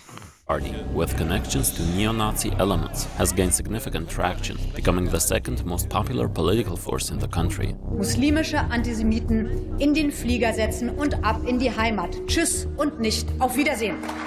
Dass selbst ein Teil der Grünen inzwischen AfD-Position übernimmt, das nennen wir eine Zeitenwende. Endorsed by Germany and being on the right side of history. These two Venn diagrams do not exist in the same plane of existence, let alone the same piece of paper, okay? If you want to draw two pieces, like German leadership and politicians, I love German people. If you want to draw a Venn diagram of German politicians being on the right side of history, so German politician ideology and right side of history, you have to draw the two Venn diagrams on two different pieces of paper. Or if they're on the same piece of paper, you got to cut through it with a scissor. Her dad or granddad was a pretty high-ranking SS officer. I know.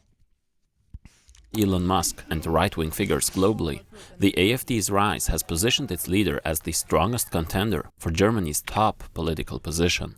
The media wants to portray AfD as far-right, as somehow associated with Nazism or something like that. Perhaps you could... Back then, during the Third Reich, the National Socialists, as the word says, they were socialists. Adolf Hitler considered... Oh shit, here we go again. This one's, yeah.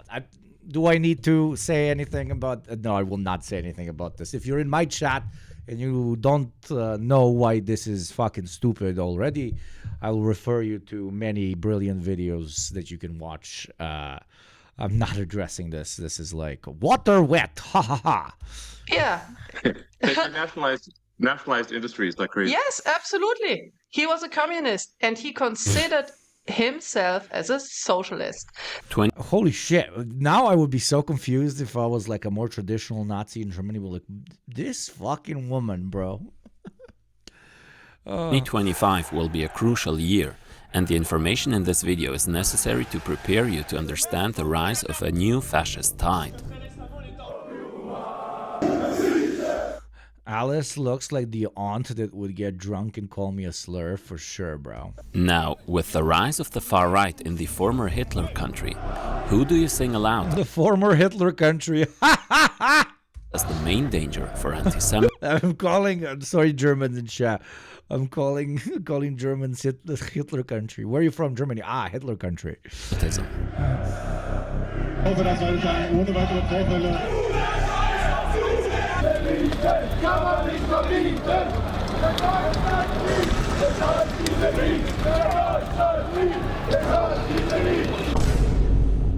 Muslims, of course. The same marginalized group the AfD has made their main enemy. Palestine in particular has accelerated state repression and racist agitation against Arab and Muslim communities. This development is not just showcased in the ascent of the AfD, but virtually all the major parties have shifted to the right. Even some self-described Antifa groups have joined in this offensive, demanding more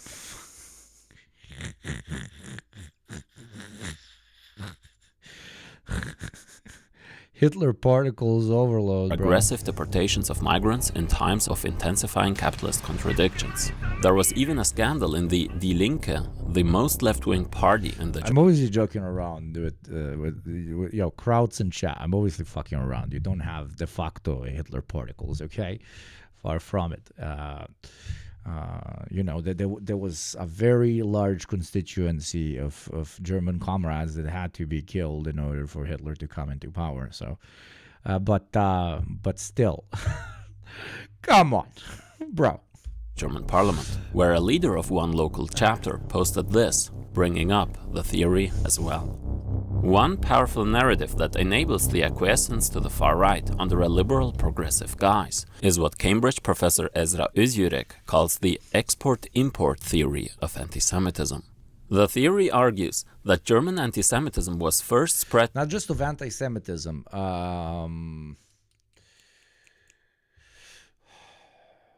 pretty much anything bad. Europe goes very slowly, but it eventually adapts to more progressive social values in a particular thing. And the domestic fascist movement is usually very fast and expedient, and usually experts at seeing what the current status quo has accepted as kind of okay, and no longer shit-talking it. Actually co-opting it and saying that they are trying to defend it from the foreign invader. Basically, so-called Western culture to an extent means nothing. It means what we say Western culture is. This is with every culture, right? But the Westerners use it the most, especially Europeans. So Western culture becomes whatever we say it is, and we'll defend it from whatever we say is attacking it, right? It's D&D IRL. How many times do I have to repeat the fucking allegory? But that's what it is. To the Middle East. And now, the Arabs are the ones that are bringing anti-Semitism to Germany because I fucking said so. Prove that I'm wrong. Prove that God doesn't exist. Truly believe that we are all more racist than our future selves can be. Hitler particles could be more today, but we can make them fewer tomorrow, I think. Absolutely. Homophobia, misogyny, economic downturns, crime, absolutely everything. Absolutely everything is caused by Arabs. Yo, Arabs in chat. Why did you spoil my milk this morning? I opened the fucking fridge, was right about to make myself a cappuccino. I don't know if you heard about it. It's a European drink. And you fucking destroyed it, probably. I don't know. I just saw it. It was spoiled. And I was like, fucking Arabs, like immediately. By German Sorry, bro, Iraqi Marxist. You better be. Don't fuck with my milk. Missionaries in the 19th century and later. God, it's. I know I'm like overextending it, but that is what this all is herder. I stubby toe. Why you make me do this entire ethnic group? by Nazis in the 20th century. Sorry, Habibi, inshallah, your milk will come back. After World War II, easy for you to say. Coming into my house, taking my milk.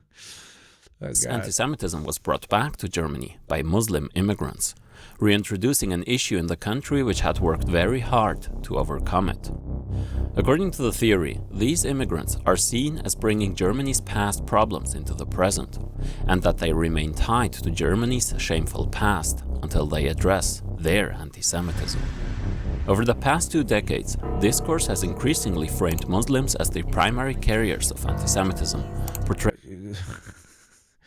Hey, Muslims chat, why don't you get vaccinated against the carrying virus of anti-Semitism, bro? Their attitudes as external. The biggest danger comes from Arabs, Turks, and left-wing wimps. But wait, what do we have to do with this?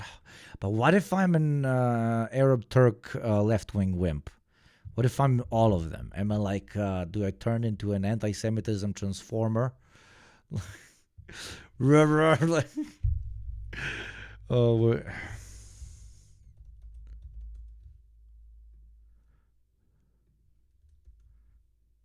is this what you look like if you are left-wing, Arab, and mixed between Arab and Turkish? Is this what you look like? This chat, is this I promise this is real, chat. I saw it somewhere. It's very real. I'm Turk and call me. Does that count? This is what you look like, Axel. This is what you look like, right? This is a picture of you. Oh God. To German society and more dangerous. I love how and it's posted everywhere like based on my opinion. But what do you mean based on like what information? Based on my opinion, it is an academic source, I promise. Than those of right-wing Germans. In this video, we will look at the history of this development and how this narrative is a complete fabrication.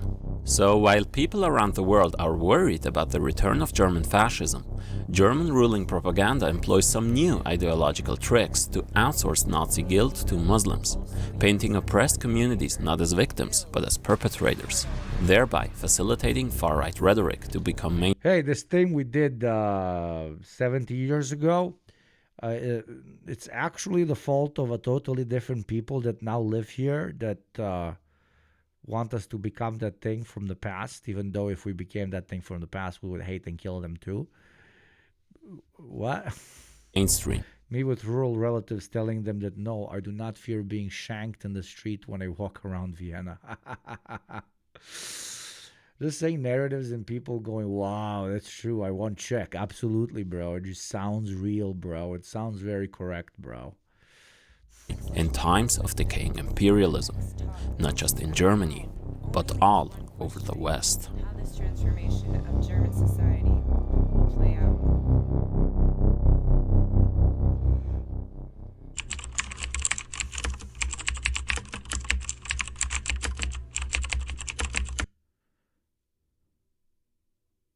Before starting, I want to say thank you to all my Patreon supporters. Your contributions make this content possible by covering the time spent on research and editing. Every patron makes a difference, so if you'd like to help, check the link in the description. And don't forget to subscribe to the channel to not miss the videos on the AfD during the coming German elections in February. Thank you.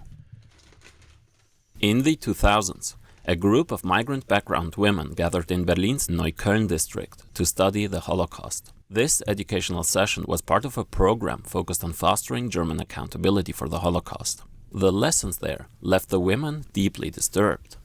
How could a society turn so fanatical, wondered one participant, a Turkish woman named Nazmiye, as she reflected on the experience. We began to ask ourselves if they could do such a thing to us as well, whether we could find ourselves in the same position as the Jews. Later, during a church visit arranged by the program, these women she then left outside and stabbed a Jewish person. Shared their concerns. She was like, I want to be German. Is this how you become a German? Give passport now. Provoking an intense reaction from their German hosts. Quote, they told us to go back to our countries if this is how we think. The visit ended immediately and the women were asked to leave. What the fuck? This story, told in Özgürek's fantastic book, Subcontractors of Guilt, and in this popular article from Jewish Currents, typifies how Germany has made Holocaust remembrance into a tool of racist exclusion. As discussed in my last videos, the United States led denazification efforts in West Germany through an array of socio-psychological tools.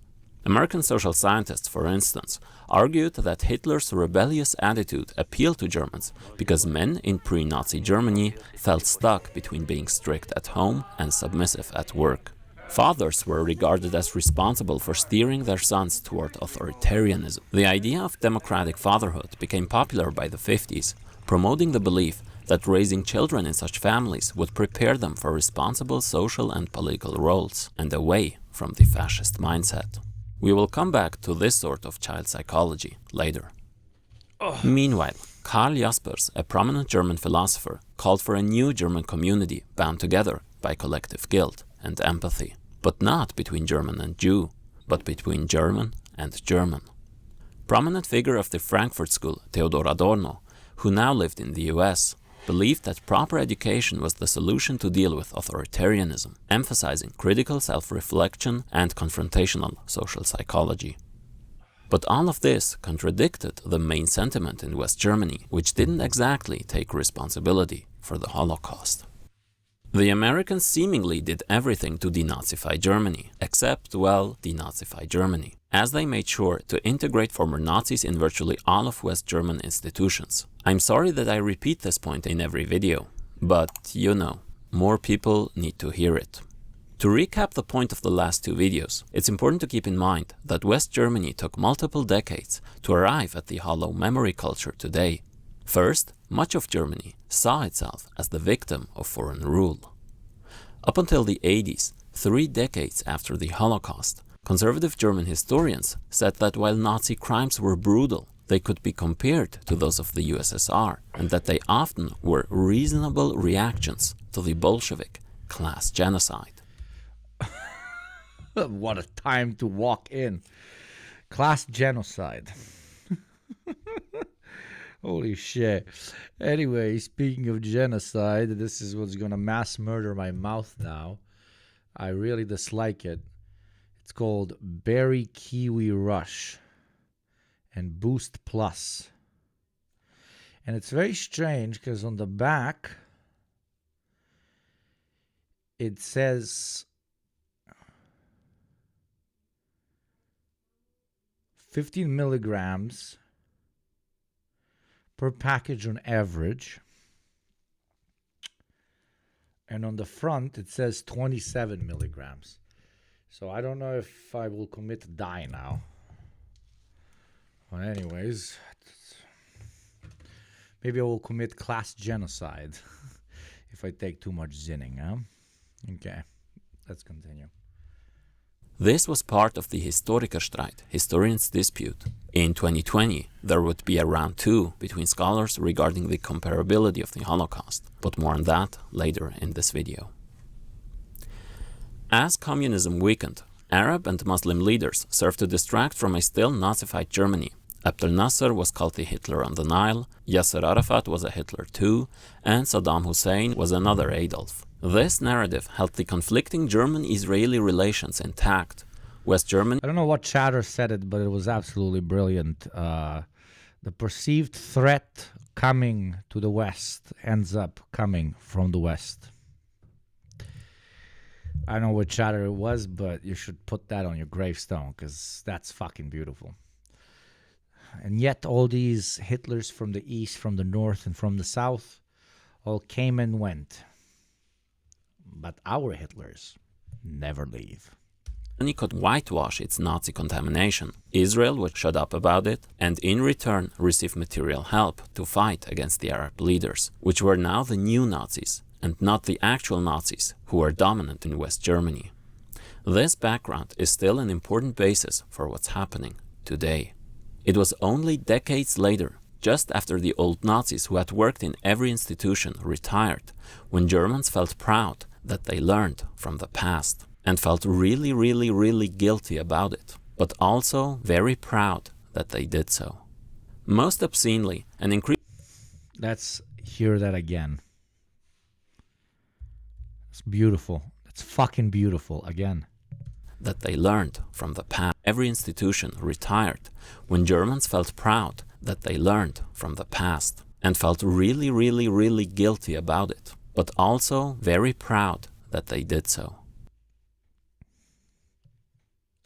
Most brilliant. Obscenely, an increasing number of people began to psychologically identify with Jewish Holocaust victims. No, I mean literally. It's called Wilkomirski syndrome, named after author Binyamin. To zoomerify this a bit for you guys, this is the guy that makes it all about how he's a feminist, and he's constantly talking about how he's a feminist. But deep down, the only reason he's constantly talking about how he's a feminist is because he wants to sleep with you, which is not a very fucking feminist thing to do. So this is it. Like they made their whole personality to be violently proud of how they're no longer the thing that they used to be, which kind of misses the whole fucking. At least now we are seeing how it missed the whole fucking point, in which it is not the whole concept of turning a whole ethnic group into an evil boogeyman that we all need to fight and exterminate. They didn't learn that part. They just learned it's fucked up when we did it to one particular group in the past. But if we do it to another group, it's whatever. It's to make it even more like brain-numbingly simple. It's like you get caught beating your wife, and the only lesson you get out of that is that you shouldn't beat that one woman, but it's okay if you beat other women. You're just fucked up not to beat your wife. That's it. Yamin Wilkomirski, who had written about his traumatic experiences as a kid surviving the Holocaust. Turns out it was all made up. He was neither named Wilkomirski nor was he Jewish, but a guy called Bruno, who was born in Switzerland. In any case, from the 90s, being a German citizen meant having atoned for the Holocaust and become the most expert voice on it. The New German Pride posed that Germans have already taken responsibility for their Nazi past, grown both personally and politically through this process, and developed empathy for their former victims. As the Jewish Current staff puts it in the article, quote, German philosemitism is revealed as another vehicle for supremacy, preferable precisely because of its anti-racist veneer. Heavy. True. So not just like how it's true that you would have to watch an ad in 2 minutes and 30 seconds, but because of my lovely subscribers, we no longer have to. As long as we keep over 2,000 sub count, we will remain ad-free, and the jihad against all ads will continue. So do subscribe if you can for $6 a month for free through Prime, or gift to somebody else and make their day, and in return, avoid the ad that's not going to play anyway in 2 minutes. Thank you, knife emoji. Be like knife emoji. Thank you very, very much. Not being German now signified that you are seen as being at much earlier stages of this journey, that you have yet to go through this Thank you for the 11 months. It's really sick, knife. One of the fucking OGs in here. Magnificent process of redemption, and thus that you are a potential threat to the democratic, anti-Semitic German order. From the beginning, leading German politicians and Zionists, including so-called leftist ones, have likened Palestinian national leaders and Arab leaders in general to Nazis. But on a broader international level, this properly started from the 2000s, when Zionist lobbying groups like the Justice for Jews in Thank you, political smack. Word.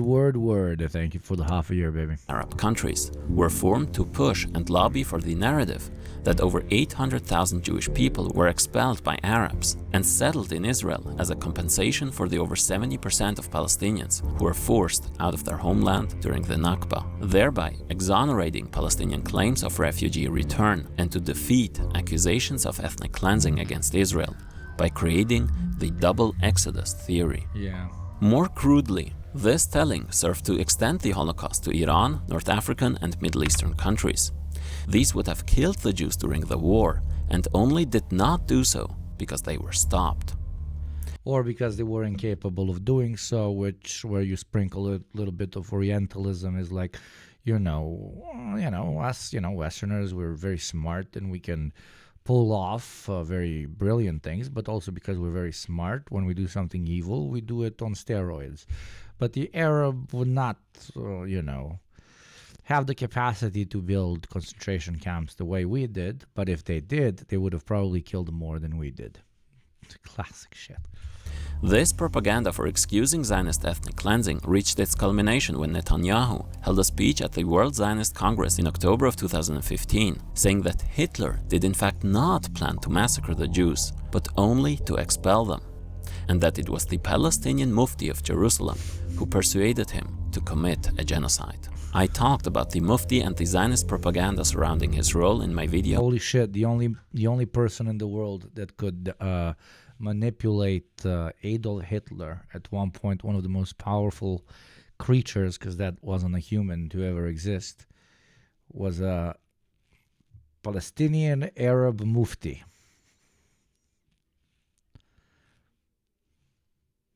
I absolutely believe. On the Nakba.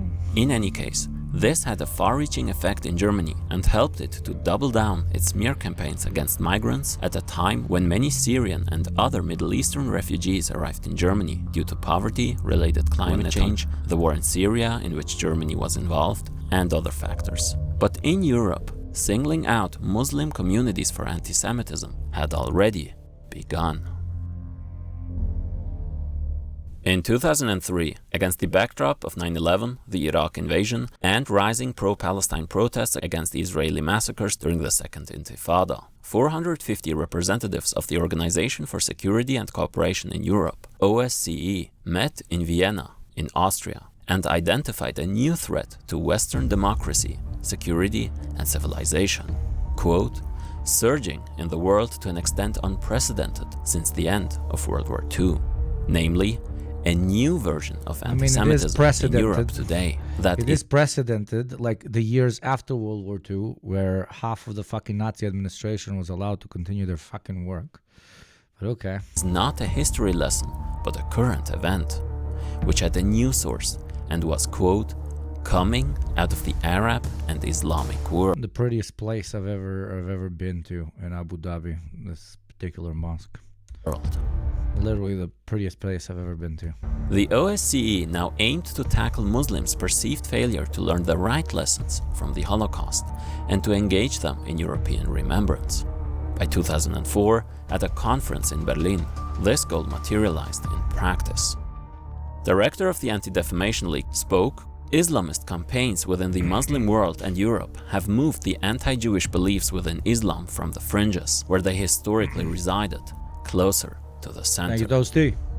The members agreed to dedicate huge amounts of resources to fight I don't know what to trust, if I should trust the 27 milligrams on top or the 12 on the back or the 15 on the back, because I am zooming, bro. I'm zooming so hard right now. Sorry for the off topic. I just wanted to tell you why I'm a bit out of it. Called imported anti-Semitism.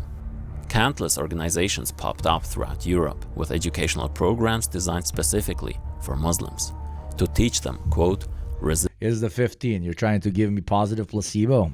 You're such a nice chatter. Resistance to authoritarian structures. It's quite ironic that it was in Berlin and Vienna, the birthplaces of the most genocidal anti-Semitism, where the problem was located outside of Western civilization. In Germany, reports commissioned by the German Ministry of Family Affairs highlighted anti-Semitism, homophobia, and gender discrimination within Muslim communities. or report by the anti... They are protected groups. Nobody can do anything about the Muslim immigrants. They are protected groups. If you talk against them, then immediately your political career is over. Proceeds to be second biggest party in Germany at the moment. Proceeds to, even before it existed, I mean, the German state, create government documents and analyses which hold this particular opinion, etc., etc. But we can't talk about it, chat. We can't talk negatively about the Arabs, don't you know? We have to be very quiet. Anti-Semitism Research Center. Except when we're very loud and then we get elected into government. In Berlin, identified Muslims as central to... My frames from my deprogram posters came in. Fuck yeah, brother! I got the hat. It's sick as fuck, dude. Speaking of Germany, it's German as fuck, brother. And I got this guy.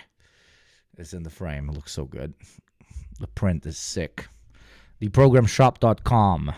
Go buy some fucking merch if you want to. Rising anti-Semitism in Germany. This led to the formation of the Task Force on Anti-Semitism. And Muslims are just the new Jews to Germans. I mean, that was what we said earlier. The German state didn't learn that killing a group of people and blaming all their problems on them was the bad thing that they did in World War II.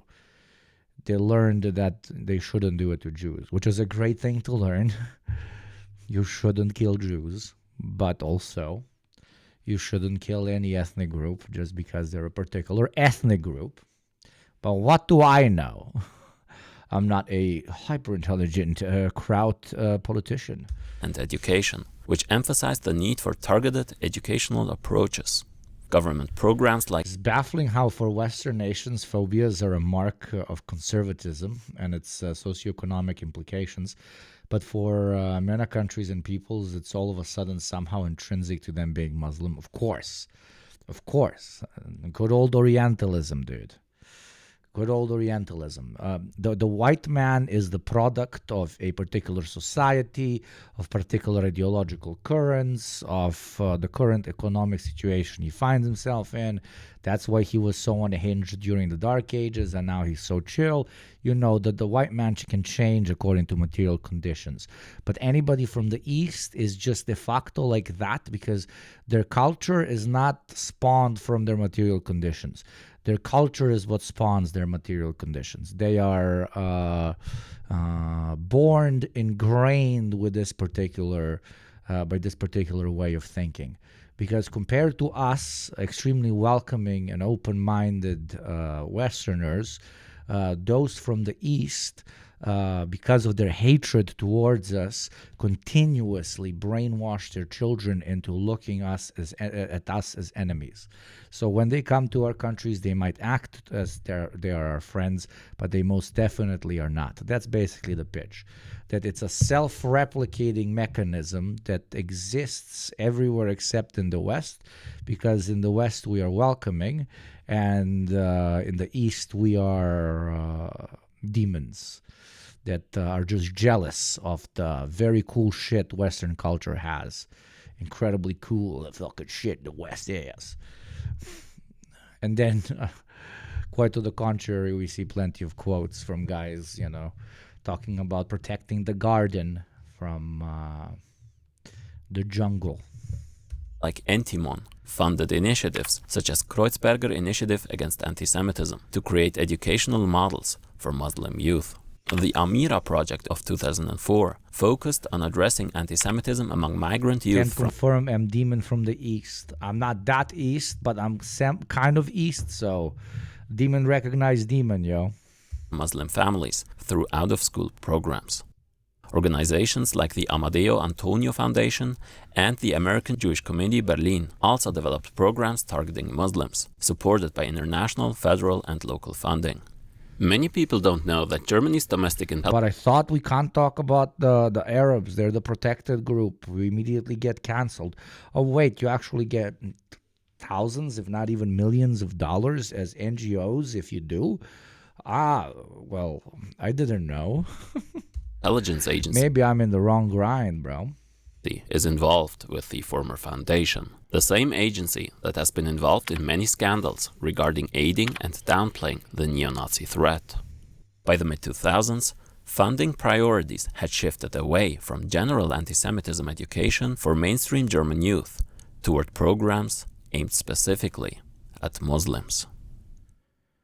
In 2006, the German Ministry of Family Affairs established the Diversity Does Good action program, designed to target historical and contemporary forms of anti-Semitism. Now, these are very interesting words being used here. While right-wing extremists in East Germany are seen as historically anti-Semitic, Muslim migrants are prone to the so-called contemporary form. What this does is to assign primacy and urgency to this contemporary form, while the historical one is seen as an outmoded historical mistake, which will eventually go away, but is seen as an... Wait, what? Wait, what? What? Wait, what? Outmoded historical mistake. Sorry if I'm being edgy today. It's crazy, to be frank. I live in the north of England and next to a mosque, and in my experience, the Muslims in my community are nicer and more loving than my fellow whites. I mean, I never fuck with like generalizations or whatever, but yeah, it happens to be because, you know, people that have immigrated to a place tend to be extra chill. Because they know that they are being looked at with 10 times more critical, fucking obsessed, biased lens than the people that are born there or that look like what is traditionally defined as people from that particular part of the world. So they end up being much chiller, sometimes because they want to be chill, and sometimes because, you know, they are just chill. This is one of those times where it's like, if we Jews had all the money and power, if we had space, lasers to precision strike people, do you think anyone would be alive much longer after saying we had those things? Exactly. Which will eventually go away by itself. There have been various proposals and initiatives which condition German citizenship on accepting Israel's right to exist, or even just not posting from the river to the sea online. So becoming German would literally mean... Sometimes the immigrant might feel like they represent their country. It depends on the person. As a first-generation immigrant, even though it's another, like, very traditionally defined as similar country to the one I'm originally from, I always feel like I'm representing my country and shit. You know, even though I feel like I belong to the other country that I migrated to as well. It's a strange situation to be in, because fucking countries in as general and even ethnic belonging is kind of a fucking meme, but whatever. If you like think about it for more than 10 seconds, but it's okay. I know people aren't ready for that fucking conversation. Bro, this channel has great videos about the German guilt, goes deeper in it. Into it. It's actually disgusting. Thank you. Save the link. Becoming Zionist. Note that German citizens who commit anti-Semitic acts would not lose their citizenship with these changes, whereas immigrants are expected to assume Germany's historical guilt, while lacking the stability and privileges. You always feel like you're representing Bosnia. Lies. I have heard you sing Artilleria 0 times. Artilleria! Of native-born citizens. More importantly, German institutions identified anti-Semitism as unique and not comparable whatsoever to Islamophobia and other forms of hate. That's a red flag if I've ever seen one, bro. Reason given is that anti-Semitism saw Jews as part of global conspiracies, which wasn't the case with hatred against Muslims. Although there are in fact very real and influential anti-Muslim conspiracy theories, which we'll talk about more in detail in another video. But this taboo became so widespread in Germany that even suggesting a comparison would earn you accusations of anti-Semitism and repeated cases of exclusion from institutions. One prominent example was Wolfgang Benz, an internationally recognized voice of anti-Semitism and Nazi research. Now this guy Thank you very much, Gabriel. Hugo, best Albanian in Serbia. Motherfucker. Imagine that plot twist, brother here, brother here. is a liberal, your average pro-Israel German. But Benz dared to draw comparisons between the anti-Semitism of the Nazi period and current Islamophobia, and demanded to learn whether the same mechanism can also be used to create mischief against other minorities. How is this a question? How wild is Germany that this is taboo? That you can pick almost any ethnic group and create out of them the big boogeyman. That you unite a fascist government against. Maybe because it's a close ally to a country that's doing that, but instead of Jews, it's doing it to Muslims in particular. But maybe I'm drawing conclusions that are too far. I also hate to generalize, but a lot of Western countries tend to be hyper-individualistic, and that leads a damn near chauvinistic rejection of norms, especially those that tie to giving. Like, I personally would always have food for a guest at my house because of manners I was raised on. Capitalism is the destroyer of all norms, including things like that. Absolutely agree. These Western countries, especially the U.S., have been in the capitalist mode of production for longer than the other countries, and that's what leads to it. That's one of the greatest benefits of migration in general and cultural exchange in general, because you end up with kind of the best of both worlds.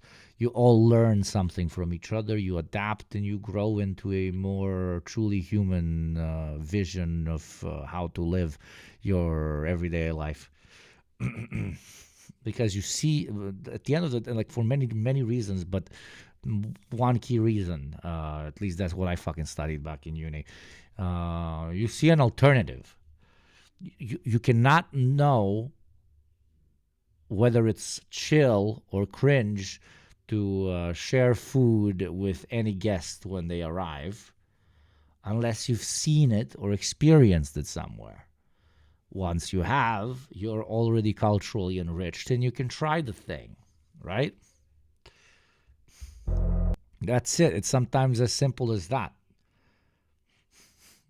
You become more open to other ways of life.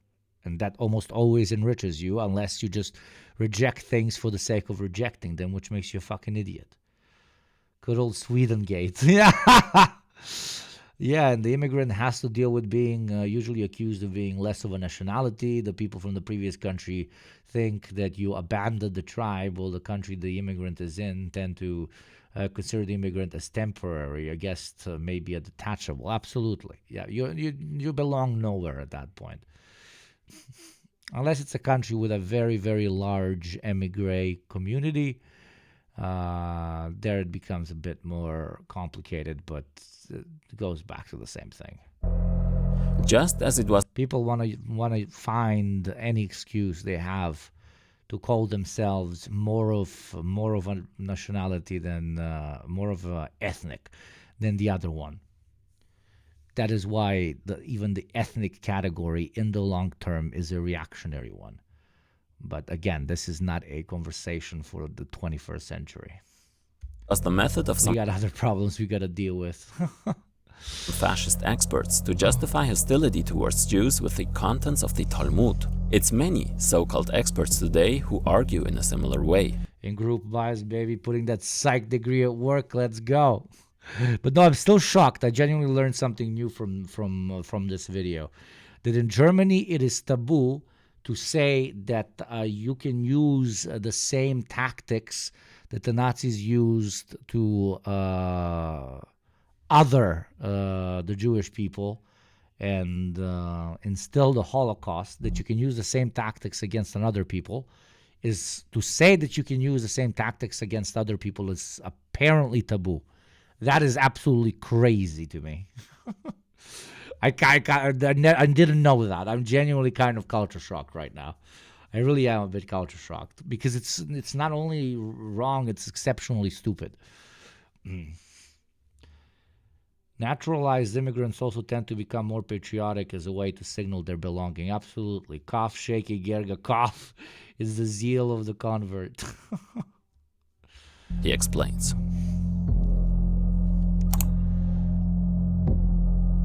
Of course, no one is born anti-Semitic, but the history of the Quran is also the history of anti-Semitism.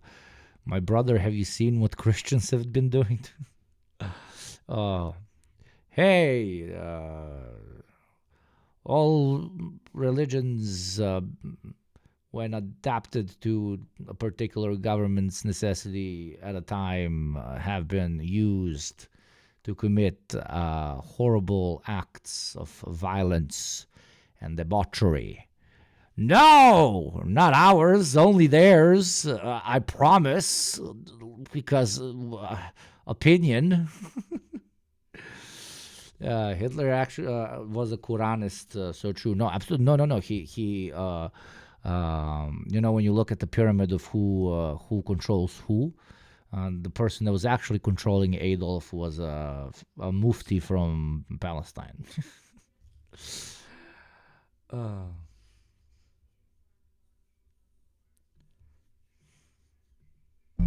Benz also emphasized the similarity between the racist conspiracy theorists, such as Udo Ulfkotte, who invoked a Muslim world revolution and a secret plan to infiltrate non-Muslim states, and said that this was similar to anti-Semites referring to the fabricated protocols of the Elders of Zion.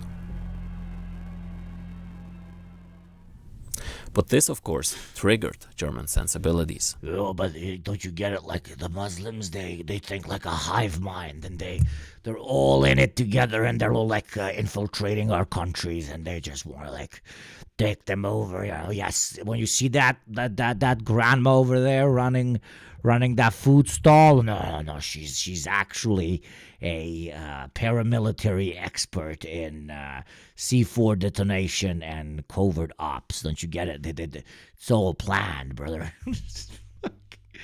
Hive mind enemy. Before the conference at the Berlin Center for Research on Antisemitism on the topic of enemy image Muslim, enemy image Jew in 2008, a certain political scientist called this a trivialization of the Holocaust. What the fuck is wrong with these fucking people?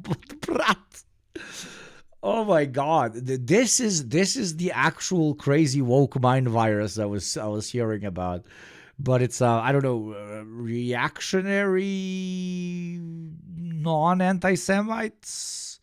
Is that the term I should use for them? Laid down the threat to Israel posed by Islamists' hatred of Jews. That political scientist was Matthias Künzel, former member of the Communist League, who, after its split in the 90s, belonged to the Anti-Deutsche faction, anti-German faction, the pro-Israel German pseudo-leftists introduced in the last part. He was later a member of the editorial team of Bahamas, a prominent anti-Deutsche media outlet, an unhinged Muslim-hating rag, which recently earned praise by the prominent far-right ideologue Martin Sellner. The Germans like to say, es kommt zusammen, was zusammengehört. What belongs together, comes together.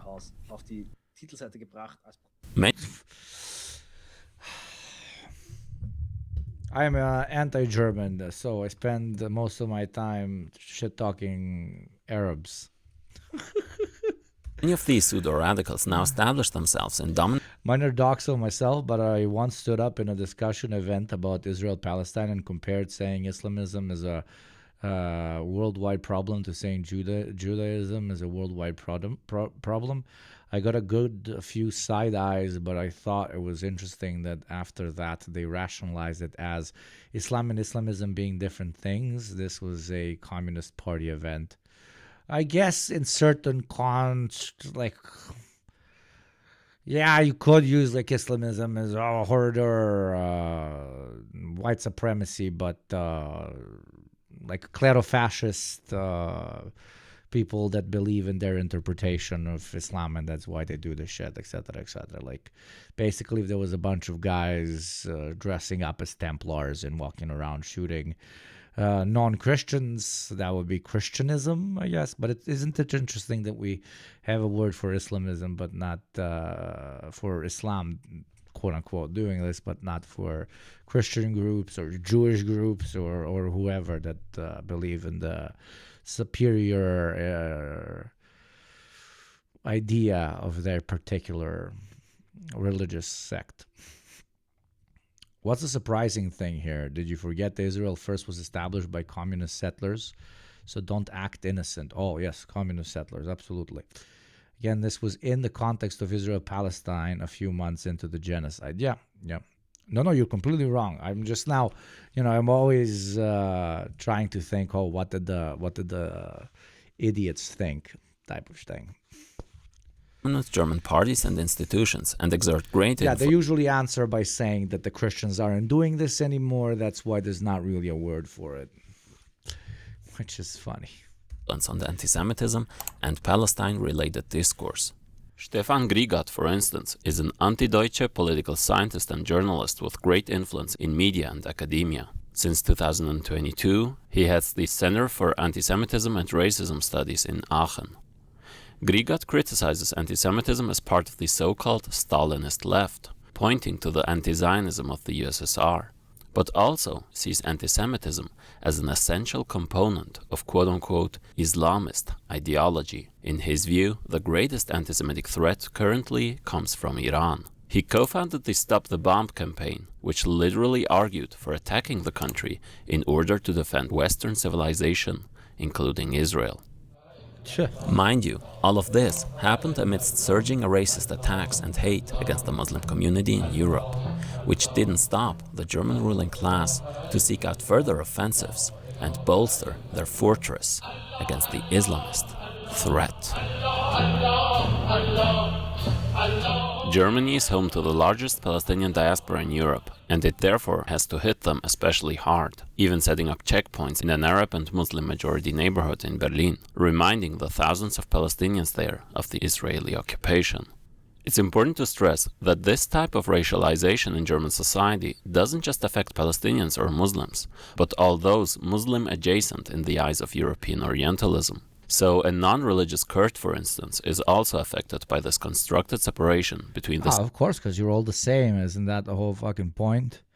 We all have to really hyper-focus on our small differences because we're all so special. Even, a Frenchman from one city and another city get to have their own identity because they're special, I have nothing else going for me. But Oriental unwashed hordes are all the same jungle. Civilized whites. That's Orientalism for you. Yeah, not just Orientalism. That's sometimes even just good old pure racism. And the barbaric browns. Before World War II, half of the Turkish background population in Germany was Jewish. Thousands of Turkish Jews were deported to concentration camps such as Auschwitz. Not to mention the countless Muslims and Arabs who died and fought against the Nazis, many among them who had lived in Germany for a long time. But this... Okay, we'll continue this next time. I have to bounce. I have to record the program. Thank you, everyone who joined. We haven't rated... I'm equipped to make all the... God, that's loud. We haven't rated Rob in a second. Thank you, chatters. This was chill. I will see you tomorrow. Same time, same place. We're going to have fun. Join the Discord. Follow me on Instagram and on Twitter and on all the beautiful platforms. Go say hi to Rob Russ for me. Spam that good old shit. I guess long live Palestine. And many kisses to you and your loved ones. See you tomorrow, same time. And on Wednesday we game, okay? We gay and we game. Bye-bye. Have fun. Mwah, mwah.